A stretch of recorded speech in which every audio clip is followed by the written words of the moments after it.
Okay, guys, what is up?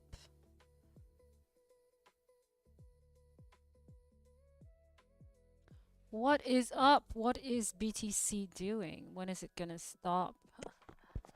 When is it going to stop?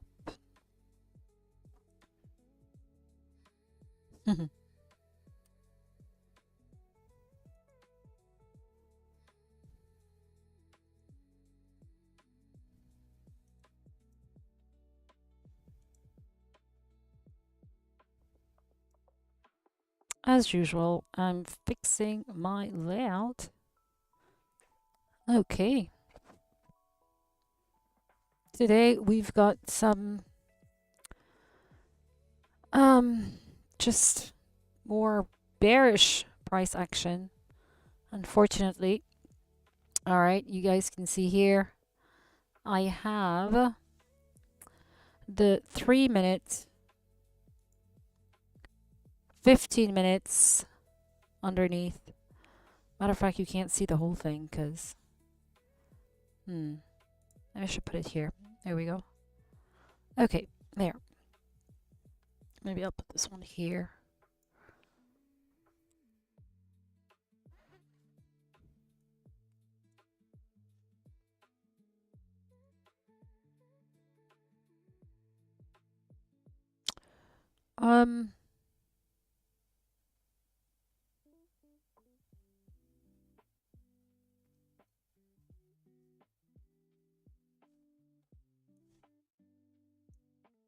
Just trying to figure out the best setup as usual.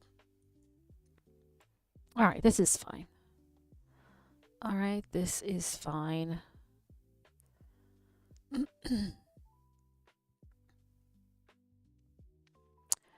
What are we looking at? Well, let's look at some on-chain data. For now, I just sat down here looking at price action. Well, I did look at price action earlier.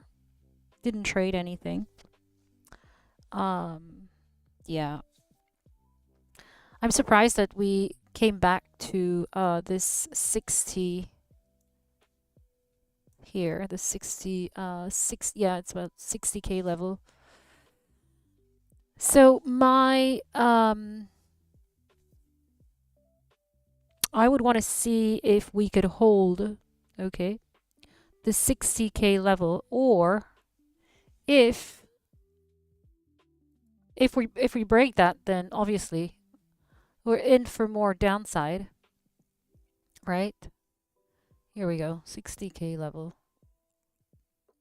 So yeah, if we, all right, for now I'll have to keep it like this because yeah, I need to see the whole chart first. Okay, now as you can see, so we have the 3 minute, 15, 1 hour, 4 hour chart. That's how I like to look at it. All right. Now for me to, I'll first start with the 4 hour, okay, 4 hour time frame. And as you can see here, I have my TPO profile, okay. This is acting as resistance here. It's a naked node. And I like to look at naked nodes for resistance or support, okay. And in this case, it is a support level. This is your TPO profile. And so we look at all these naked nodes. These naked nodes are the least traded areas, okay. Price likes to reject the naked nodes and go to the full node areas, okay. Full node meaning where most trades have taken place. Up here we have the point of control. We have your value area high up here, the blue line. We have the value area low on the the bottom blue line. This is the 4 hour chart, okay. So I was expecting actually, I guess earlier on in the week, I was expecting that we bounced off the value area low and we go retest the point of control. Point of control is where most participants actually found value, okay, in price. Okay, so this is the area of point of control, as you can see here. And this works for any time frame. All right, I'm gonna use that cliche in saying that price is fractal, so it works on any time frame.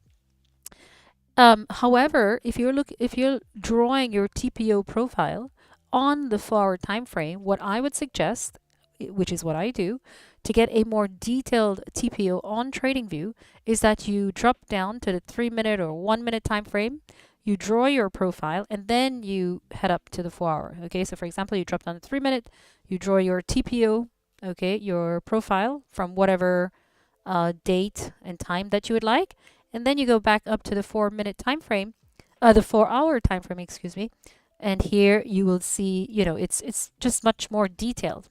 Now, my TPO profile, before we continue, and if you're interested in the settings, it's a tiny bit different. My setting row size is 1000. So here you have number of rows. Then I like my row size to be 1000, volume up and down, and volume area is 70, which is default. All right, so now let's look at this. So here we have a naked node, and price tends to, like I said, reflect, okay, from naked nodes and go into high node area. This is a high node. This is a high node. Here, let me draw it out. So here we have high node, high node, high node. Here we have naked, naked, naked. Okay, so all these little areas in here, okay, those would be naked areas or naked nodes that you could look at for resistance or support in your TPO profile. Now here I have also my fib retracements, and my fib retracement tool is a little it's a little different. It's what my mentor in the real world has taught us, and this works really well in spotting reversals or continuation and so on. So my fib tool setting is, oops, there we go. All right, is this, if you guys want to take a screenshot of that, or but I'll explain what it is. Now here, what happens is, what you do is you draw, of course, as any fib tool, you'll draw from high to low, low to high. And let's say, for example, we're on a downtrend. So what I did was I drew from the last high, okay, so from this here down to the the lowest low, which was at this price here, at what price was that? 61,022. And so how I would know if price wants to continue downwards, or if it's in for a reversal, is the respect of the 0.25 and the 0.50. So 0.25, if I'm in a down move, same happens in an upward move, okay? You just reverse that. So if I'm in a downward move and price actually respects the 0.25, it tells me that's a strong down move, okay? That's a strong, bearish momentum move, and we have continuation. However, if it goes, and that can be from 25 to 50. However, if it breaks the 50, okay, if it breaks the 50 and continues downwards, it's telling me that something's changing and that I need to be on the lookout for a possibly reversal. So here, all right, we have this area here. It kind of like just went past the 0.50. Okay, so I don't know if price right now, we'll have to see, is building up momentum to break this little naked node here, this little resistance level. And this is on the forward chart, okay, so it's a little different. It's Friday, everybody's expecting Bitcoin to drop further, so I won't be surprised if, if things change a little bit, all right? So here, under 0, this is your premium zone, and, sorry, this is your discount zone, and above 1 here, this is your premium. All right, so let's see. Do we sell under the discount zone? No, we buy under discount and we sell when it's above premium. All right, that's just something that you learn along the way. Now, this is our 4-hour chart. Now, let's go down and see what the 1-hour chart is doing. All right, and here we have price. Oh, wow, look at that move. Well, I'll let you know I didn't catch that move. I was at the Monaco Grand Prix. So yeah, wasn't in any of these moves this week. But here I am again. All right. Now, again, same thing. You have your point of control, value area low, value area high, naked node, naked node. Okay, so these would be your support and resistance area. Um, so here, okay, what am I looking at here? Now let's say we draw our fibs, okay, from high to low or low to high. Okay, so this was it here and there. Okay, what are we looking at? So we're here. Okay, let me just go down a little further because I just want to know for today's scalping session. Right, so let's go here to here. So this was the high to the low, and this is your 1 hour chart. Okay, so you have your high to your low here. Yep, there we go. High to low. Okay, so it actually disrespected the 0.50 and it broke a little bit above the 0.75. So that tells me that the downtrend on the 1 hour chart is possibly reversing. That's a good thing. That is a very good thing. Now let's go to the 15-minute and see what we have. Same thing. I'm going to do the same exact thing with my fibs. All right. Oh. So we're looking at today's session. So let's look at from this area, okay, to this area here. We could actually, I mean, we could choose, you know, I'd like to look at it from here actually. Why? Because that's the Asian session. So from my Asian session to over here.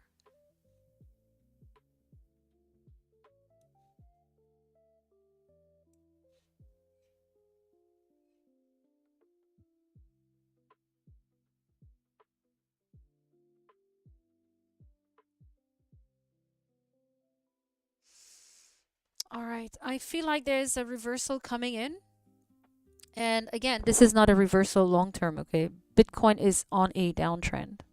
All right, if you look at let's just get rid of all these things here. If you look at the weekly, let's look at the monthly actually. Let's start with the monthly. All right, yeah, Bitcoin is on a downtrend for now. Weekly, we have a nice red weekly candle, weekly candle closing apparently.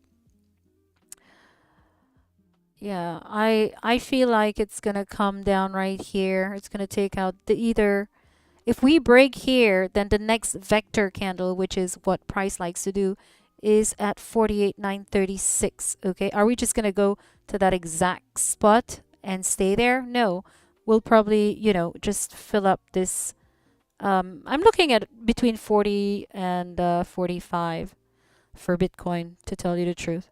As much as I would like to see Bitcoin do really well, it is what it is. Stocks are taking over, and I'm going to do a video on that actually about stocks because we're going to start doing some stock trading, but never leaving crypto, never leaving Bitcoin. But we're also going to, you know, have a look at crypto related stocks. So on BitMEX, they have a lot of stock trading, and they also have the IPO for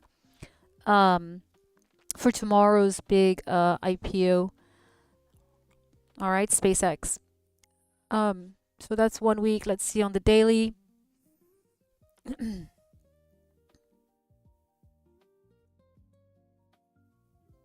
What do we have on the daily? All right, let's see if this is gonna be reversed soon. All right, and that is it. Now let's go back to the flower chart here. All right, put back all of my little things in there, and let's look at the 3 minute for a just I mean, I will go over the on-chain data. Okay, that is very important. It's what I use as well in conjunction with my charts. But before I do that, I like to look at price first. Okay, always, because on-chain data is great, but it can distract you from price and what it's doing. So, for example, you can be so focused, okay, on the CVDs, the open interest, your liquidation levels, and so on. And in the meantime, price just gave you a market structure break. When you get a market structure break, then basically you pay attention, especially with a gap after the market structure break, like right over here. All right, so that's why I like to look at price first and then. Now, today's the, okay, so today we had here, okay, a little sweep of, today's Friday, okay, and so my time is in New York time. I'm not based in New York, but I have my chart in New York time, because, yeah. You can change your chart, the time on your chart in TradingView, okay, for time zone right under here. You just right click basically here, go to time zone, and you can change it to whatever you'd like, okay. Now, what I see here, okay, the first thing I see on my 3-minute time frame, because I'm looking for a long, but I'm not going to go long right away, okay, for a quick scalp long. On top of that, okay, the first thing I see is that price already swept the low of yesterday. So if it already swept the low of yesterday and it touched it another time right over here, is it going to come and retest this area? Okay, the low of yesterday, before moving up. Now let's look at 3 a.m. New York time and see where price opened. Okay, at 3 a.m. New York time, price opened below the 50% Asian range. Okay, so when that usually happens, it tells me that we are in a probability. There's a high probability that we are in a downtrend. Okay, we're in a bearish trend for the day. Now, another thing that I would look at is number one. Okay, here I had a market break of structure, a bearish MSB. Okay, then I had a retest of that market structure break or market break of structure. In addition to that, okay, my Asian range is quite wide. That's a 4.72, width of the Asian range. It's quite wide. I like when I have a shorter Asian range, okay, that is usually when I kind of like to take advantage of those opportunities. I see price, either taking out the Asian high and then coming back down, or Asian low and then going back up, because they do look to take out that liquidity. But right now, I find that quite high, so that's a bias right there that I have. Okay, another bias is that the 3 a.m. The 2 to 3 a.m. candle happened below the 50% Asian range. Okay, that's another thing that I look at. I have a clear M formation right over here. Well, let's just do it here. Up. Okay, I have a clear M formation, so that also gives me kind of a a bearish scenario. Let's see what else. I've got my my gap right here, bearish gap. Okay, it's a bearish gap right there.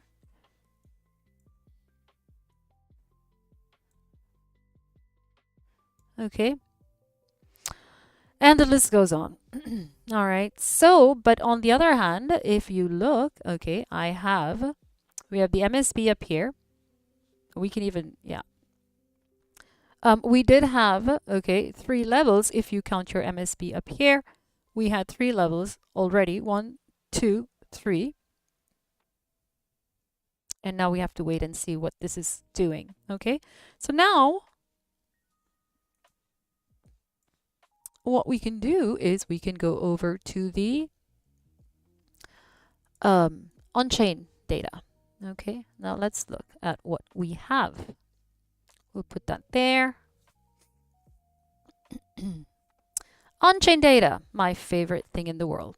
TPO. So here I also have, so we're on the 3-minute time frame here. All right. If it is a scalp. Let's have a look. What are we looking at? So let me refresh so that we can get the freshest amount of on-chain data here. All right. So first we're going to go through here. The first thing is we have the TPO. Again, this is on Coinang. And the TPO is the time price opportunity. Same thing in the trading view window. The only thing that's different is obviously the on-chain analytics is is more precise than trading view. All right. So first we have our TPO. So if we look at our TPO here, okay. So we have the point of control, which is BTC is at 62620. Okay, so that's our point of control. We have the value area high in the purple line, value area low in the other purple line at the bottom. We have your buy tail, which acts as support. We have, I don't see a sell tail here. Ah, sell tail is all the way over here. Okay, so that might be a nice scalp for today for that. The volume profile, the TPO profile here is telling me that price, it's quite, it's balanced. Okay, I don't see an imbalance here so much. This here, this little naked node right over here. Okay, if you see that, where's that tool here? This over here. This is a naked node, and it is acting as resistance for now. As you can see, naked nodes actually also create, okay, your gaps. These famous fair value gaps, okay, is created by the naked node. Now, as long as the naked node gets disrespected, meaning price goes through it, then we can expect a fast movement to the point of control, and that could be a great short scalp right there with your stop loss right below this order block, this bullish order block right here. All right, this is on the 3-minute time frame. So it's going through. You can see it's going.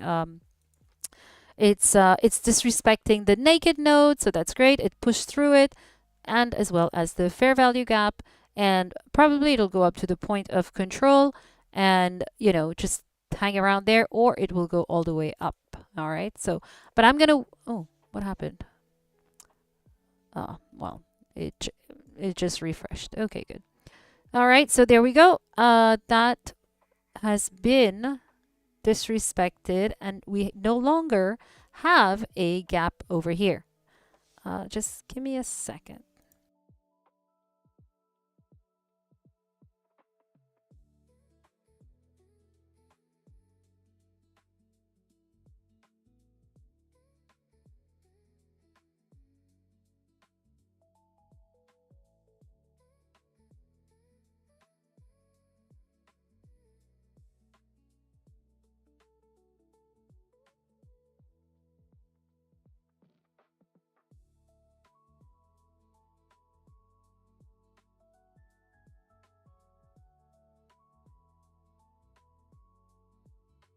Okay, great. I am back, and sorry if I killed your ears. Maybe I'll lower my volume. Don't forget to say hi, guys, and subscribe and all that good stuff. Hi. Can I ask you what indicators you have on your trading view chart? Thanks in advance. Oh, yeah, sure. I'll be happy to go over the trading indicator in a minute, but this is my own trading indicator.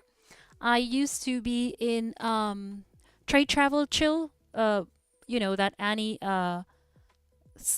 course years ago, and she had this PVSRA indicator, which and then at one point I couldn't afford it anymore, so I dropped out. But I'm an engineer in real life, so I went on to ChatGPT, and I got some open source on GitHub, and I I coded my own with ChatGPT, of course, and Claude and whatnot. I coded my own PVSRA indicator, and that's what I use. It's free for everybody, so you guys can go. It's FTB Trade Engine on TradingView, and yeah, you just go here. I mean, I don't get anything. It's just there. I just left it open source because, yeah, why not? You know. And this. Okay, so we have this one here.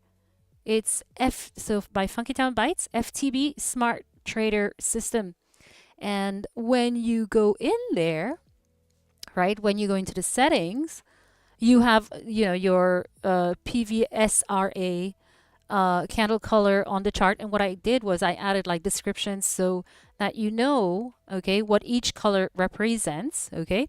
So a green will be 200% increase in volume for bullish moves. So it's not your regular green candle. These are momentum move candle. Your green and red, your blue and magenta are momentum moves candle. All right. I added some EMAs. I'm going to remove the 65 because I don't even use a 65. I just added in there for whatever reason. But you can, if you don't want to see the 65, then you can, just like put the opacity at 0%. That way you don't see it on your chart. I will remove it eventually, but when I have time. The Asian range, you can show lines. You can show the background. I don't show the background because my chart gets too messy. You can extend lines, then you can put your session time. So this is my Asian range time. Okay, this is in UTC. Unfortunately, I just couldn't figure out how to do it in New York time, and I didn't want to waste time going back, so I just left it at UTC. And all of these I took from different open source indicators that I applied to mine, and I back tested it, of course, with the Trade Travel Chill indicator as well as Tino. Tino has this indicator as well. I think his is also free. Yeah, then we have these are my EMA uptrend color. So this I got from the Real World Trading Campus, and so my professor, okay, this is his indicator here. It's open source as well, so we could use it, but we do give credit for it. And on my PineScript indicator, all credits are given to everyone that I've used their indicators, and put together. This is a great one. This is a fantastic indicator, and that would be your green lines and the red lines. Okay, it's a 12 and the 21 EMA. Then we have the VWAP. You can choose to hide it on 1 hour and above, etc., etc. What else? You can show your date tags. I only show the date tags on the higher time frame. Because yeah, it gets to, and then you can go here and play around with it and see what you guys what works for you. All right, that's the best way to describe it. I will eventually do a video on how to use this indicator, but for now, yeah, that is it. The background is better with a darker background. Okay, so my background is, you just go to your settings basically and canvas, and here you can choose your background. I have a background. This is my background color. Okay, so if you guys want to copy that or do something on your own, that's great. Also, in order to see your candles, okay, you must uncheck all of the default settings for your candles on TradingView. All right, all of these candle settings, color, body, borders, wick, has to be unchecked, okay, so that it can pick up your candle, your PSVRA. Okay, and that is it. Now let's get back to the charts, guys, because we will be starting our New York session. You're welcome, Ange. You're welcome. Okay, now, so we were talking about TPO. All right. So the first thing I'm looking at is over here, and here so like I was saying, so I left off with the buy tail. So there's a buy tail which acts as support. Okay. We have value area low, point of control, value area high. Those are the purple lines. Then we have this here, which is a fair value gap. And like I was saying on TradingView, here I see a clear MSB bearish with a fair value gap. So that tells me there's, that's a bearish, bearish session for now. Here we have initial balance high and initial balance low, these white lines here. And as you can see, it's over here as well. And price usually tends to come back and balance itself out or touch over here and then, either continue downwards or depending on where the initial balance is. Okay, so after that, let's look at, let me make this bigger. After that, what we have, and this is the 3-minute time frame. So it might be very busy on the 3-minute time frame to look at the CVD. So we have CVD spot and CVD perp. I did make a video on that, so you guys can check that out. But in a nutshell, CVD spot is where real value is being bought and sold. CVD perp is perpetual contracts, so we are speculating on price going up and down. If we see there is a divergence, okay, with, for example, oops, if we see there's a divergence with CVD spot and perp, okay, and price, that is usually a good thing. However, for now, what are we looking at? Let's have a look. Sorry, I'm just... Okay, here we have harmony. Okay, harmony, what is harmony? Harmony is, let's go from here. Price is down for now, okay? CVD spot is down, and harmony CVD perp is down, okay? So that is telling me that there is more downside coming. I mean, you know, on the bright side, it might be a good time to start accumulating Bitcoin, right? After that, we have the funding rates. So we had some negative funding rates before that has flipped to positive. If you're wondering what these lines are, so I was actually studying the funding rates of BTC and a lesson that my professor actually, did. And what we see here is that as of this year, this area here is the neutral funding rate. So there are no big changes when we have the neutral funding rate. Okay, price just tends to go how price goes. This is the sustainable funding rate. This 0.00566. All right, sustainable meaning that price doesn't have to make any kind of intense move or any kind of flush in order to reset itself to the appropriate funding rate. The red line here, which is about, and now I have to do more studies on this. I haven't done as much as yet, but I just started maybe a week ago looking at funding rates and trying to see, because each market is different, right? We have markets that, for example, when we have markets in a bullish trend, the funding rates are different. The funding rate for sustainable, for neutral, and for what did I call this? Sustainable and unsustainable. Here we go. So sustainable and unsustainable, all of those will change as per market conditions. So as of now, what I've been looking at is to see, okay, is the funding rate, when could we capture, okay, a move, whether that's to the upside or to the downside. And so far, okay, when we compare all of this with, we put all of this together with the CVD spot, CVD perp, the TPO profile. Soon we'll move on to the aggregated open interest and so on. But when we put it all together, then we see signs, right? But like I said, and that's why I started with looking at price action first, we should always look at price first, because price is king, right? So that's what we do. So in my studies so far, okay, and I have to do a lot more of this, and it will change as as time goes on, because price of Bitcoin, the market sentiment will change. So these things will change. So for now, unsustainable funding rate is up here, 0.081. Why? Because every time we're at that area, okay, up here, okay, the market actually corrects itself. It corrects itself. So for now, that's what I am looking at. All right, and that's just to give you a little idea of how I look at funding rates, because people just look at funding rates and they're like, yeah, well, it's positive, it's negative. Okay, well, let me, create a bias based on that. But the idea is that there has to be, funding rates will always be negative and positive, right? It has to balance itself out in order for the perpetual contracts to actually keep moving.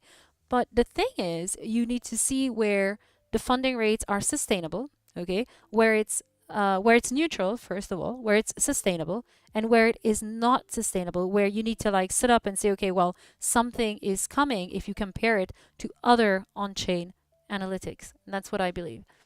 All right. Now, so far we have harmony. Okay, now let's go over to these guys over here and let's see. I'll just drink some water. Give me a minute.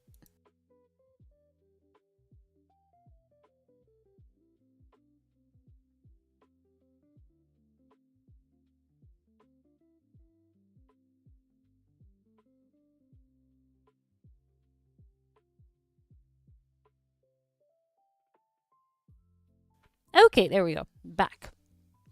Now, on this other price chart here, on these other data, okay, what we have. Okay, I'm going to put my footprint chart on, and the footprint chart is a great way where we can see absorption or not. Okay, we have the TPO because I like the TPO on my footprint chart as well to see at what areas, okay, whether I'm getting absorption at support or resistance. Okay, that's what I like to see.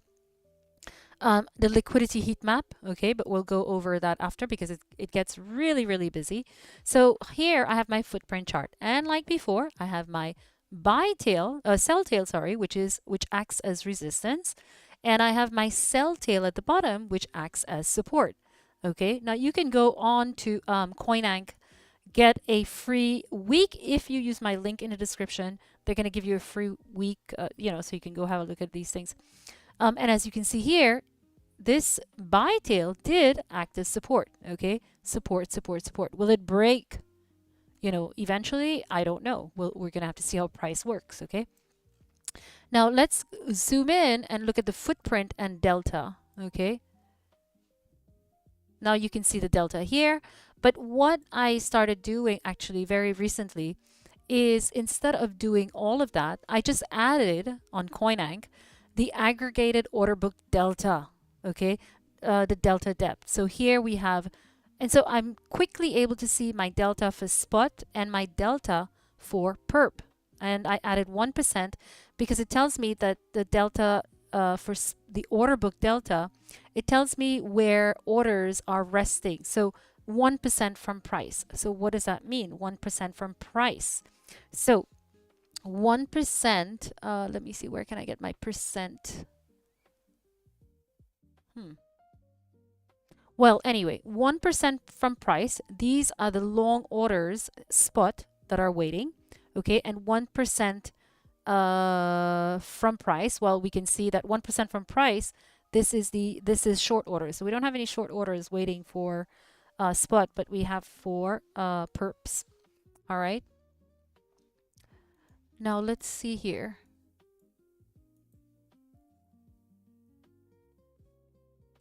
We can go into the footprint chart. Let me see what I have in the footprint chart here.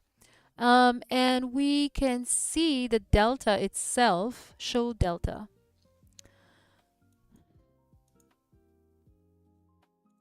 Save. Let's do that again. Let's just go back and get the footprint chart. Footprint.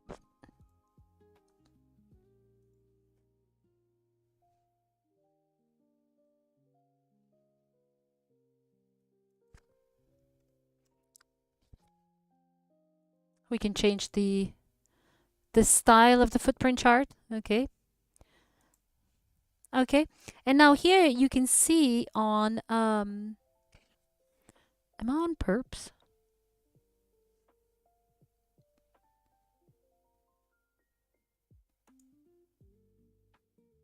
Okay. Okay, so now here you can see as per each delta. Okay, why am I not showing my delta?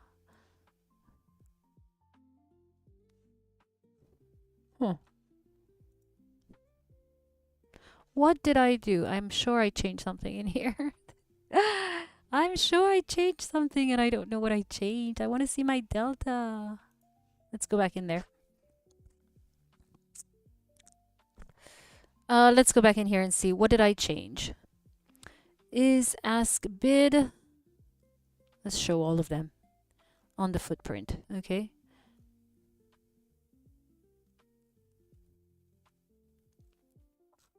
Should be up here. Let's go to style 2.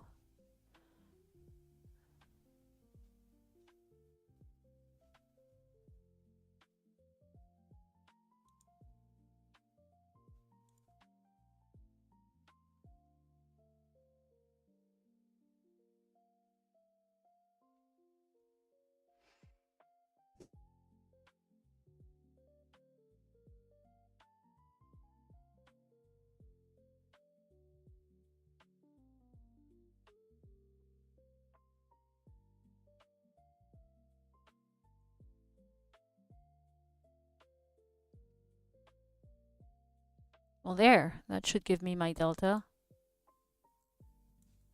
Let's see here now. All right, you know what I'm going to do? I'm just going to reset this. Reset.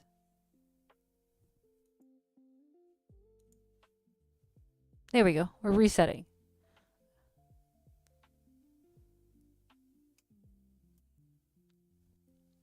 What I want to see, what I'm looking at, okay, in the meantime, what I'm looking at is I need to see if at this support level, this at this buy tail, if I'm actually going to get some kind of absorption.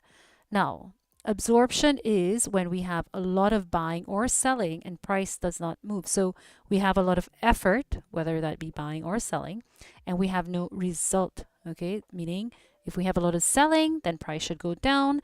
If we have a lot of buying, then price should go up. So absorption occurs when there's a lot of buying, however, price does not go up. So that means that there is a passive seller, okay, that's absorbing the price and it's defending price so that it doesn't go up. Same in the, if there's a lot of selling and price refuses to drop, that means that there's a passive buyer that's absorbing the sells, okay? So what I like to look for is that scenario at a key level. A key level could be this, this buy tail, which is support. It could be the sell tail up here, which is resistance. It could be, if we look at the chart here, it could be at my low of previous day, at the Asia low. Let's hide that. Okay, it could be at low of previous Asia low, 50% Asia, Asia. It could be any of these key levels. Okay, I keep saying key levels because that's what I look for when it comes to absorption. Absorption at key levels. Okay, so now that we have our delta on here, we're on the 15-minute chart. Let's see. Oh, this is so busy. Let's see. I'm just looking for a nice layout of my footprint chart because I just want to have like minimal stuff on here. Here, this one might be. How about normal? Oh.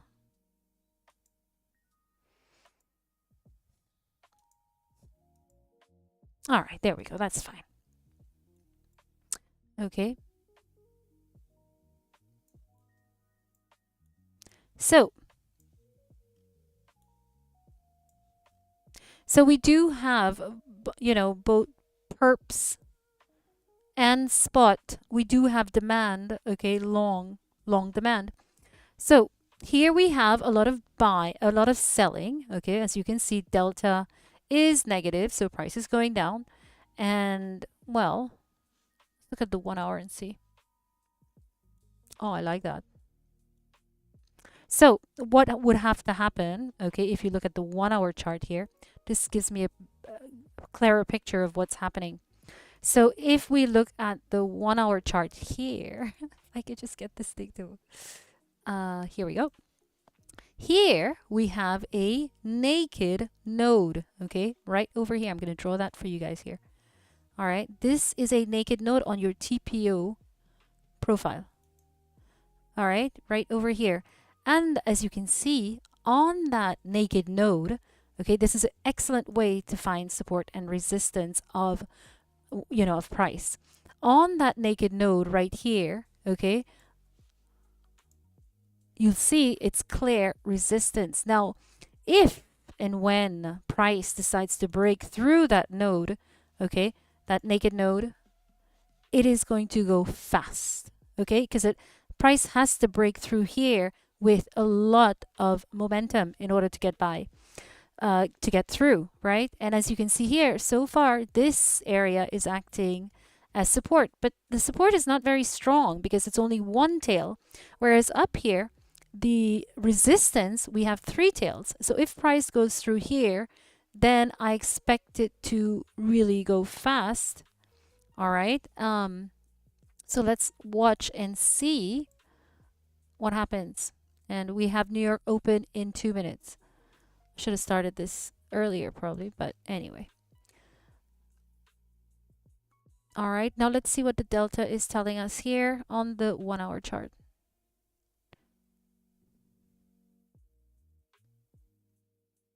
All right, we're waiting. Here we go. All right, so there is some kind of consolidation here. That's obvious. You can see that with price. All right, and on the order book delta, you have a lot of buy demand, okay? And and the perps are slowly picking up. So let's see. If you guys have any questions about these indicators or any of that, let me know. Now let's go look at this really quickly before we begin. Before we look for setups here.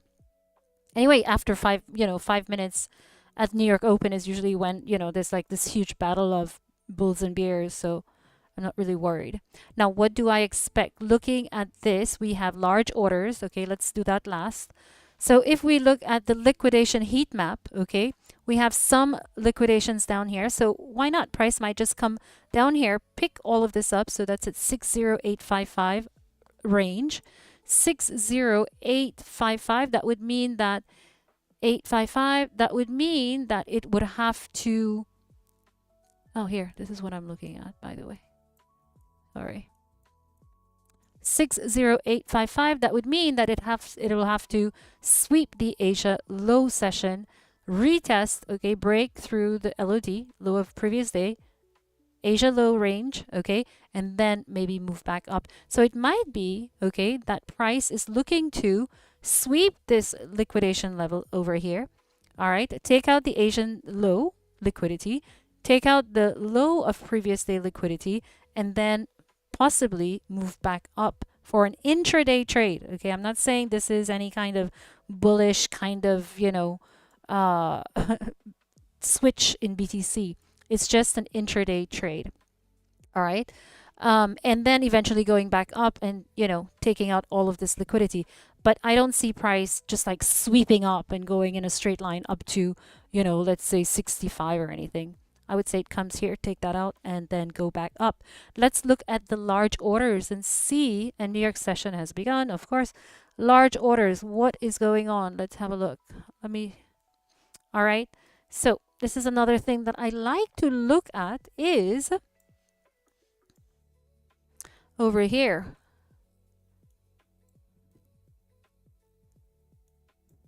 All right, over here, we have all of these orders that are waiting to get filled, all of this. Now let's see here. All of these orders that got, that got placed a few minutes ago, some of them 3 minutes ago, they're all waiting to get filled, right?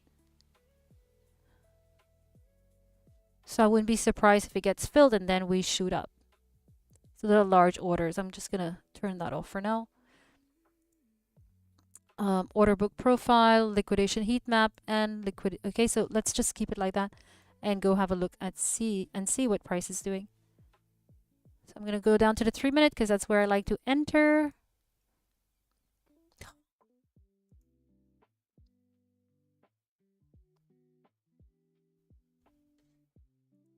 So the first thing I'm going to look for is a MSB, but I'm not going to go into an MSB because, I mean, it's just obvious that it's going to want to sweep here.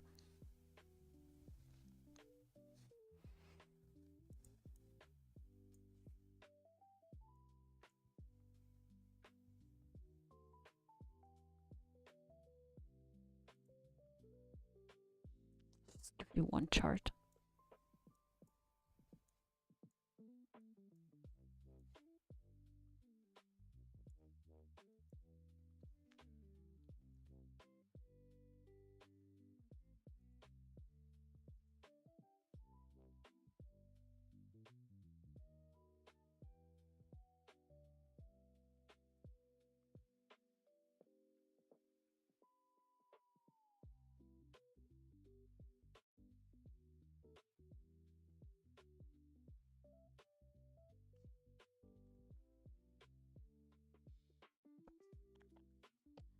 I think my neighbor's playing some Spanish music. It's so funny.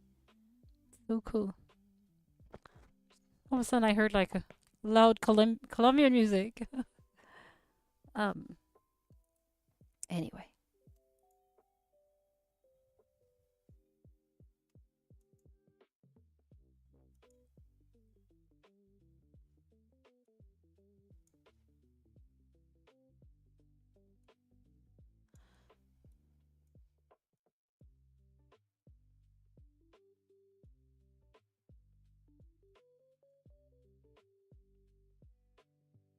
Okay, so MSB would be here. Or we could just wait and see.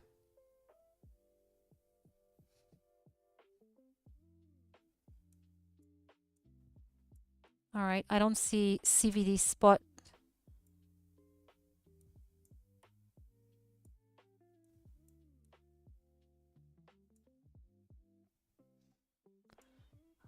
We do have momentum, but not any kind of big momentum as of yet. Oh man, why does it keep going to the 15-minute? I want 3. Yeah, that's all right, let's have a look. Why does it do that?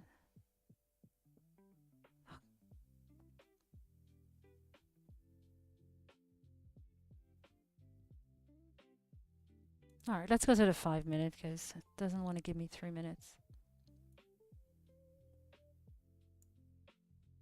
All right, another thing you can do is just go to the POC point of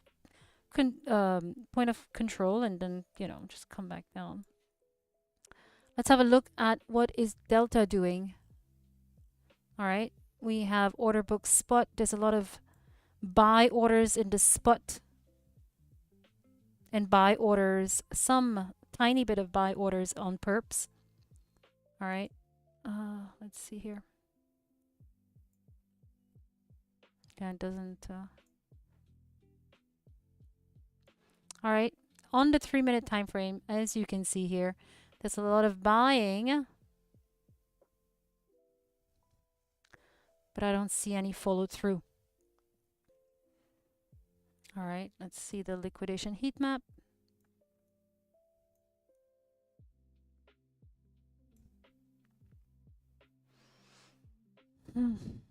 Yeah, I don't think.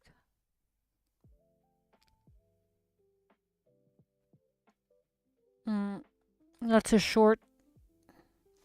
It's disrespecting. Here's a great way to, well, first of all, CVD spot is flat, right? Price is flat. CVD spot is flat. Perps is trying to drive price up.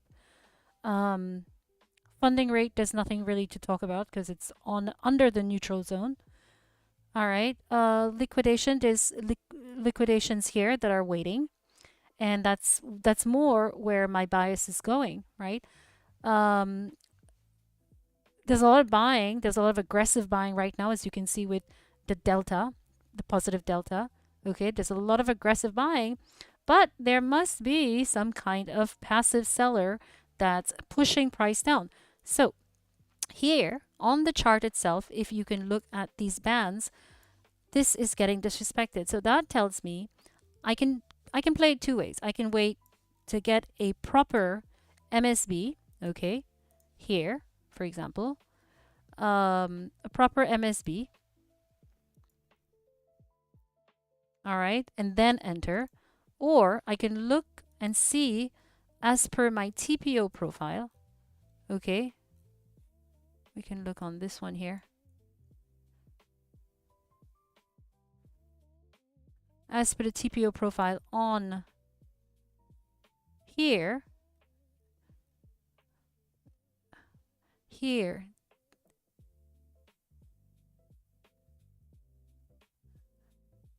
okay, I'm going to draw another TPO profile for this session.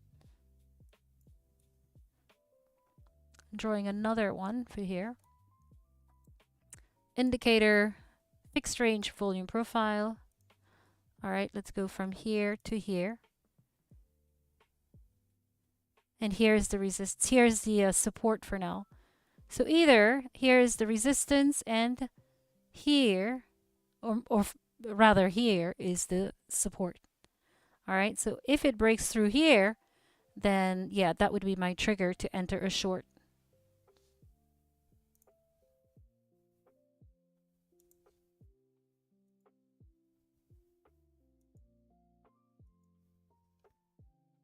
That's so funny. I think my neighbor's husband just came home and she might be very happy. She's playing really loud Spanish music. So cool.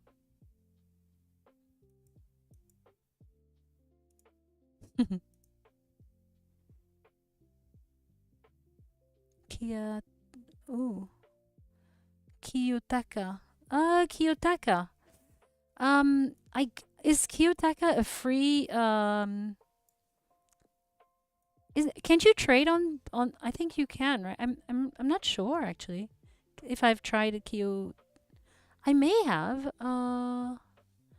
Okay, let's focus on the entry and then we'll talk about then we'll talk about Kiyotaka. Yeah, it looks like it's going to break through here.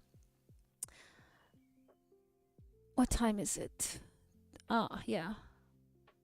Come on, what are we getting? What are we getting? Would it break through there, or would here, okay, over here, act as resistance? At what price is that? Would 61269 act as resistance? See? Never enter unless you're really clear about what price is doing. As you can see here, we're between resistance, okay, on the 3-minute chart, and support, right? So you gotta wait. You don't diddle in the middle. And this is the middle. That's where you get chopped up. Chopped up, chopped up. Ah, trust me, I've gotten chopped up so many times. Oh, look at that. We have a nice little gap. Did you guys see that? We almost missed the gap. There we go. That's a bearish gap. Right there. Okay, well, there we go. Well, we're going short, guys. All right. Entering a short position, tiny position. Oh, but look at that though. Wait. It's a trap. Could it be a trap? Look at all this. Are they trying to trap us? Look at this price movement down here. Look at all that liquidity that has been built up here. Let me show you guys. That's a lot of liquidity building up.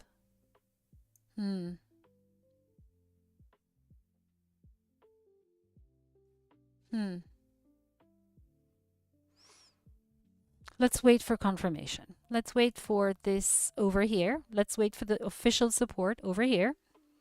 All right. And if that gets, if that gets taken out, then that's it.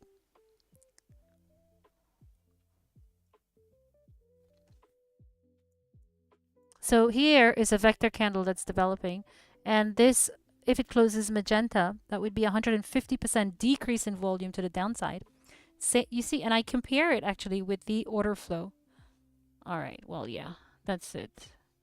If this magenta candle, and here's a little secret, if this magenta candle actually closes, if the candle next to the magenta candle closes white, it's somehow code. It's a code for, like, a tiny uptrend. But then this is the 3-minute chart, right? So don't give that a lot of weight. If you see it on a 4-hour or a daily or something, then that's really cool.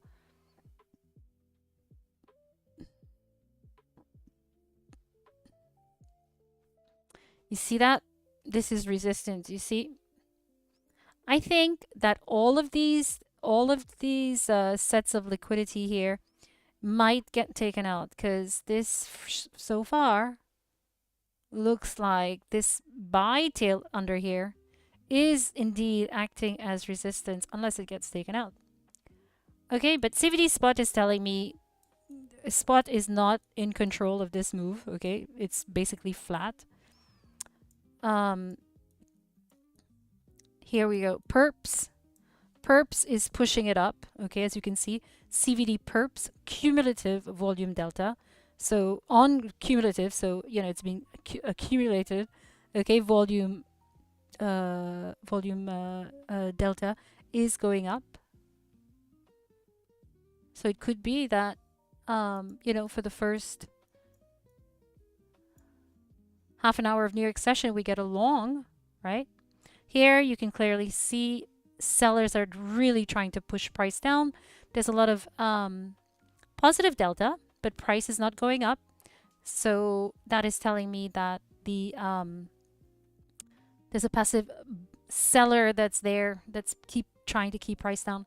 However, if we look under here, okay, and I keep repeating the same thing, but yeah, that's trading, right? Here you can see the delta, the order book. Okay, so these are limit orders that are waiting in the order book. Okay, in the delta spot above, this is above and below 1%. There's a lot of buys. Order book delta perp above and below 1%. There's a lot of buys as well. Okay. So there's a lot of demand right now, but there's also a passive seller or sellers. So what do? We wait. The most boring thing, but that's trading. And sometimes we think we need to trade, win. But then that's when we get screwed, when we feel like there's a need to enter into a position. I mean, for example, let's say you entered a short here. Okay, I don't know if it's going to go down, all right? We're waiting and we're watching. Let's say you entered a short here and price decides to, this passive seller that's over here, he got tired, okay? And price just went up. What would you do? You'd be stopped out, right? Would you move your stop loss? Would you add to your size? Right? So it's better to wait, in my opinion, of course.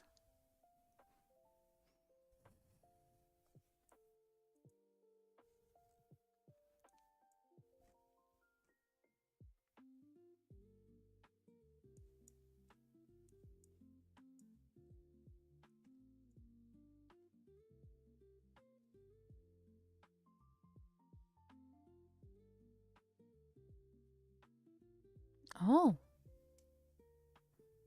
I could do that. There we go. So this is the 1 hour. 4.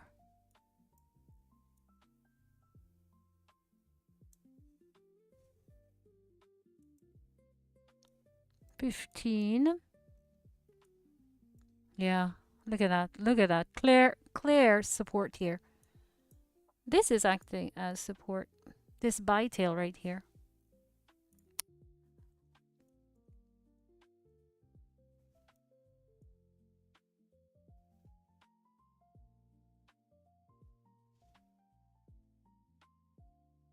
Hmm.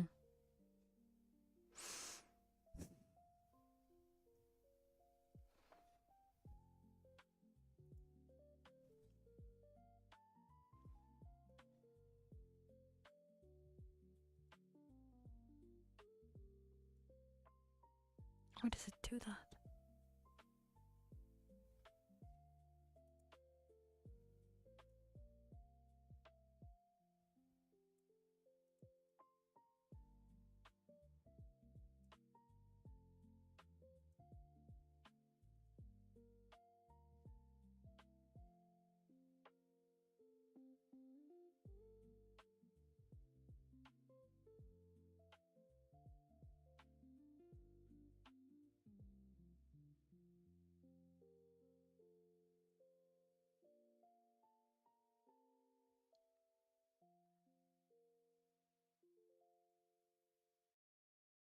Hmm.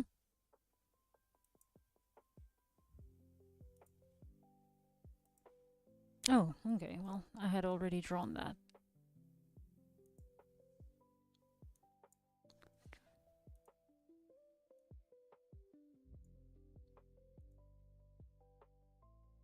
So if it wicks in, it's okay. But if it closes full body in here, then that's a change.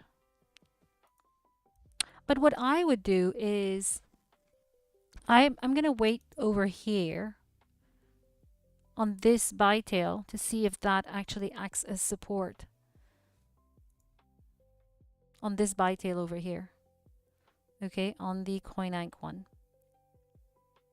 Because I think it's going to take out the liquidity, like I said before, from the low of yesterday, the Asian low range, and then we could possibly go back up. So I don't want to enter here, actually. I'd prefer to enter to take out all of this. To go up and take out all of these guys. Yeah.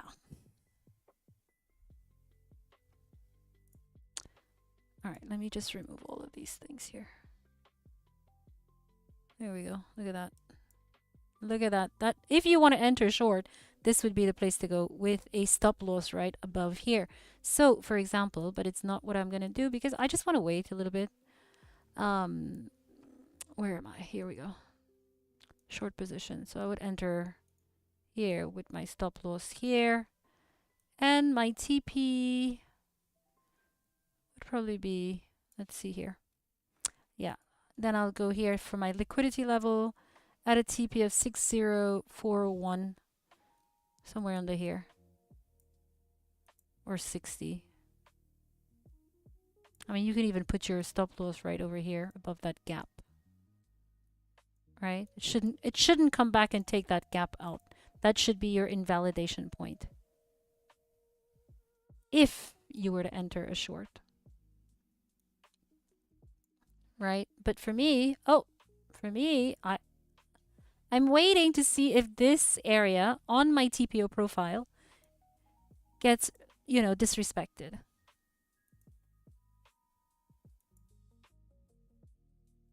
So I just want to see what is, I don't want to see.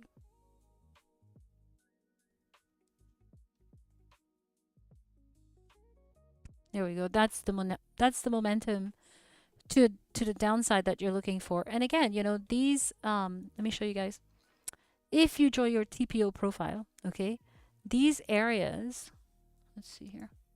These areas where these naked nodes, okay, the naked nodes, again, the naked nodes are the areas where there's like a little, a little dent, those little areas here. Those are naked nodes. If it acts as resistance or support, so in this case support before, when price pushes through, there has to be a lot of momentum. All right?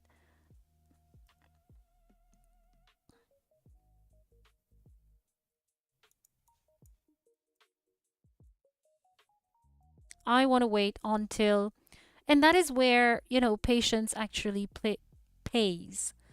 I want to wait until both of these levels get swept, okay? Or, yeah, both gets swept. And I want to wait until price reverses, okay? That will be my trade. My trade is not to catch this little move, okay? It might be a big one, but in my opinion, I can only, make my own judgment, is that it's a smaller move. I want to wait for a bigger move. So I want price to sweep the LOD, low of yesterday. I wanted to sweep the Asia low, and then I want to enter. All right. Show delta. I'm just changing some stuff here. Show total. Yeah. LOD.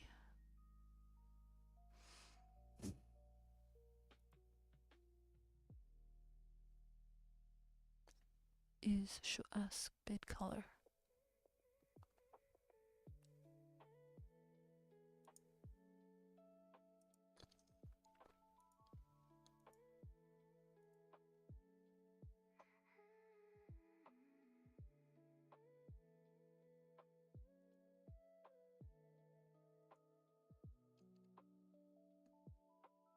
There we go. That's what I wanted.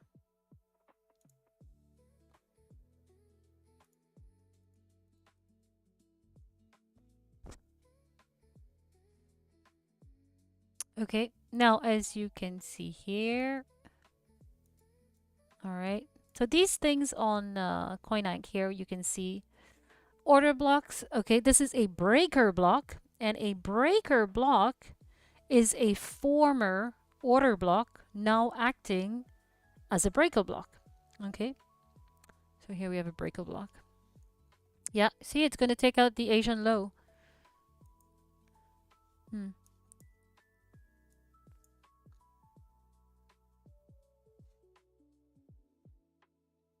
It's coming for all of this.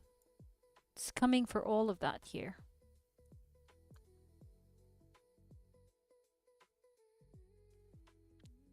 All of that. They're going to get it. Here we go. We have Harmony. Price is down. CVD spot is down. CVD perp is down. Funding is positive, but it's below neutral. Okay. And let's go.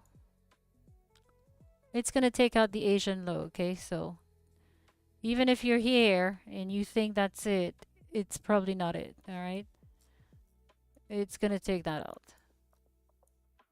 It's probably going to come and retest this area. Okay. And yeah.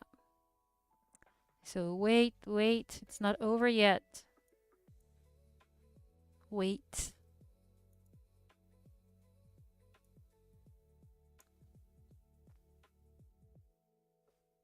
Wait.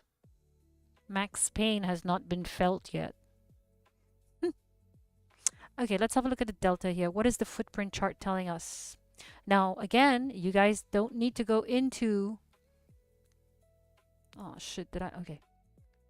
You don't need to go in and look at each auction on the footprint chart, okay? Each delta inside the candle. All you need is the delta basically right above, right? The what's the the buy minus the sell, it's the delta. And that's all you need to see up here, okay? So the 4.3 in white, that is the total of buy and sell. The difference of buy and sell is 1.7 sells, okay? So here we have negative delta. All right, so the price on top is the difference. If it's in green, that means there is more buying, meaning, more buys, but obviously there's always a buy to a sell, but there was more buying at that on that candle. All right, so here, as you can see, this is a clear example of absorption, okay, right over here. So that would be this area over here, okay. If you look over here, you'll see there's a lot more buying over here. Okay, there's a lot more on each of these candles. This whole group here, you'll see that there's a lot more buying, okay? A lot more positive delta. That's how you know there's a lot more aggressive buying. The delta is aggressive buying. Aggressive buying is the participant that says, I have no patience. I want market orders and I want to pay whatever slippage. I just want it now, okay? And that is aggressive buying. So on the delta here, you'll see there's a lot of aggressive buying, more than there is selling, but price did not go up. So the effort that was put into buying yielded or gave no result. I hope you guys caught that short. I'm not taking it. I'm waiting for a reversal. I'm waiting for these guys to be taken out right here. You see that? 400, and I want to see a clear reversal. Anyway, so when you see, okay, all of this buying and no kind of result, price is not going up, that means there is a passive seller there. Now, passive is a limit order seller, it could be institution, whatever, in life insurance fund, or I don't know, whatever, all of these institution things. It could be someone there that is just, selling and selling and selling, keeping price down, okay? Sustaining, that bearish momentum. All right. So obviously, okay, there's a lot of, or it could also be because we see on the order book here, as you can see, there's order book delta, spot, and perps. It could be just that they're pushing price down to fill up on their order and then take off. So if you're in a short, just pay attention for reversals, okay? Look at, market structure break and so on for reversals.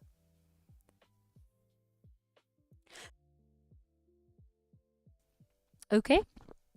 It could be because the order book is full of buys for now. I mean, like a lot. Let's look at 3% from price. What does it give us? We know oh gosh, why does it do that? Oh.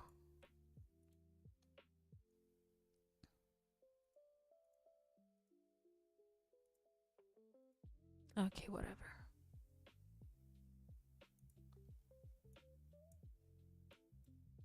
Yeah, 6,400 is what I think because of this liquidity level right here. All right. So if it's a scalp, it's a scalp. That's one thing.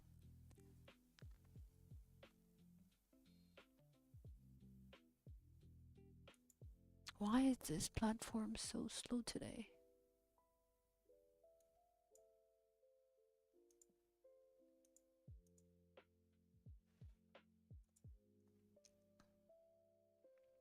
All right, let's look at 3%.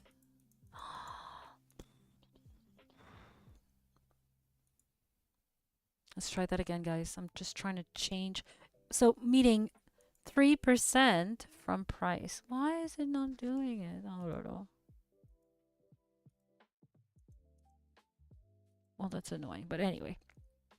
So demand is on the order book, both spot and perp. So somebody is trying to push price down, take out that liquidity, fill up their bags because liquidity pools are both stop losses that are there as well as orders waiting to be filled. So whoever is pushing price down, it seems, I don't know, but it seems to me, looking at the data on this chart, it seems to me that it is pushing price in order to come take it out. Now, let's see what we have here. Are we done? No, we're not done. Are they going to come and take this guy here? See, this here is an order. These are orders. As you can see, they're moving really fast.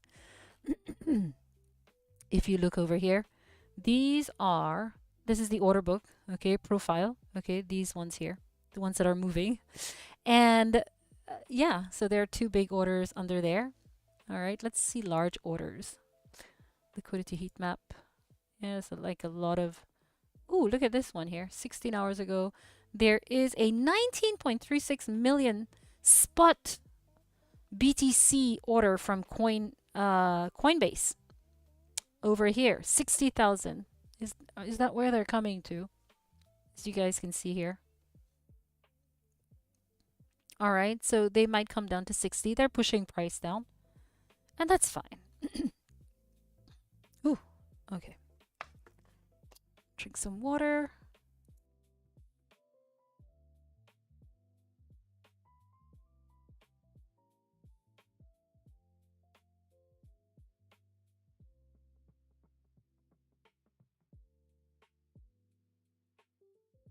All right.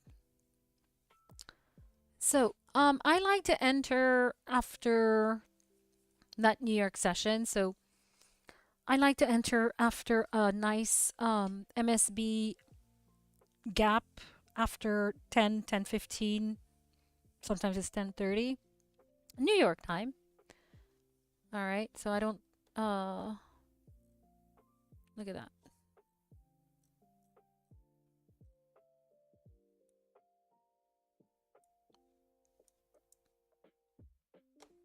Just refresh this. Some nice volume coming up there. But I will not be fooled.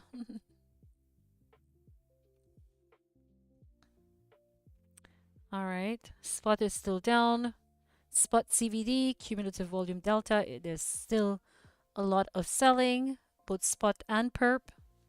Spot is the real value.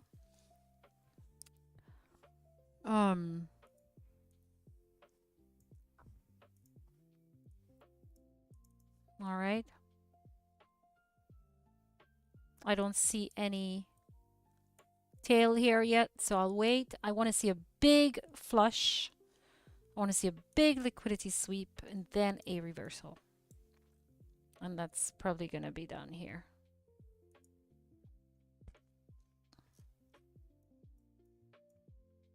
Let's go on the 5 minute since we have CoinAnk.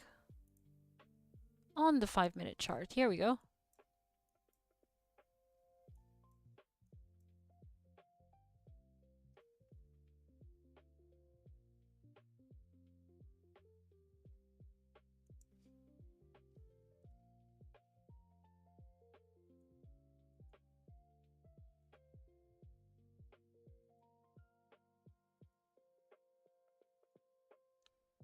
Damn. Okay.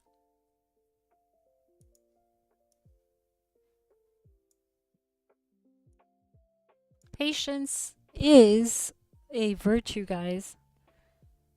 I know you're thinking that this is gonna go down right away to 40, but it most probably won't, right? At least not today.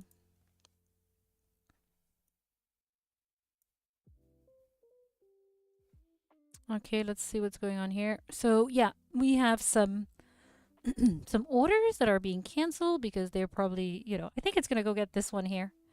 There's this huge spot order on the books from Coinbase for 19.36 million. All right. It was placed yesterday. So it's been on the books now for 16 hours, 35 minutes. And this is a spot order. So let's see. All right, let's get rid of the large orders and let's put the liquidation heat map in. Yeah. So that is at 60,000. It's at 60. So it's over here. All right. Now we can also look at the liquidity heat map, which is over here. I mean, they all more or less tell you the same thing, Let's put the liquidity heat map at the bottom, actually.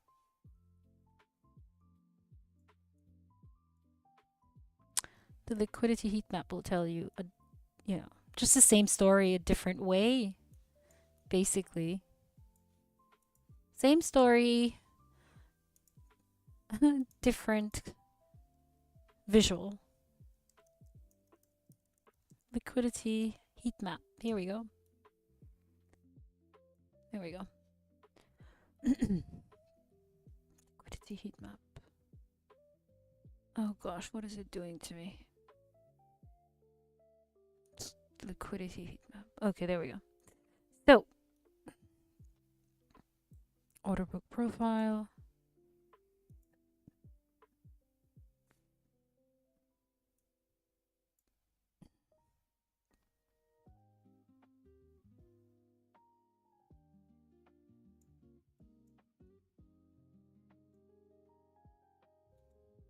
Okay, it's working.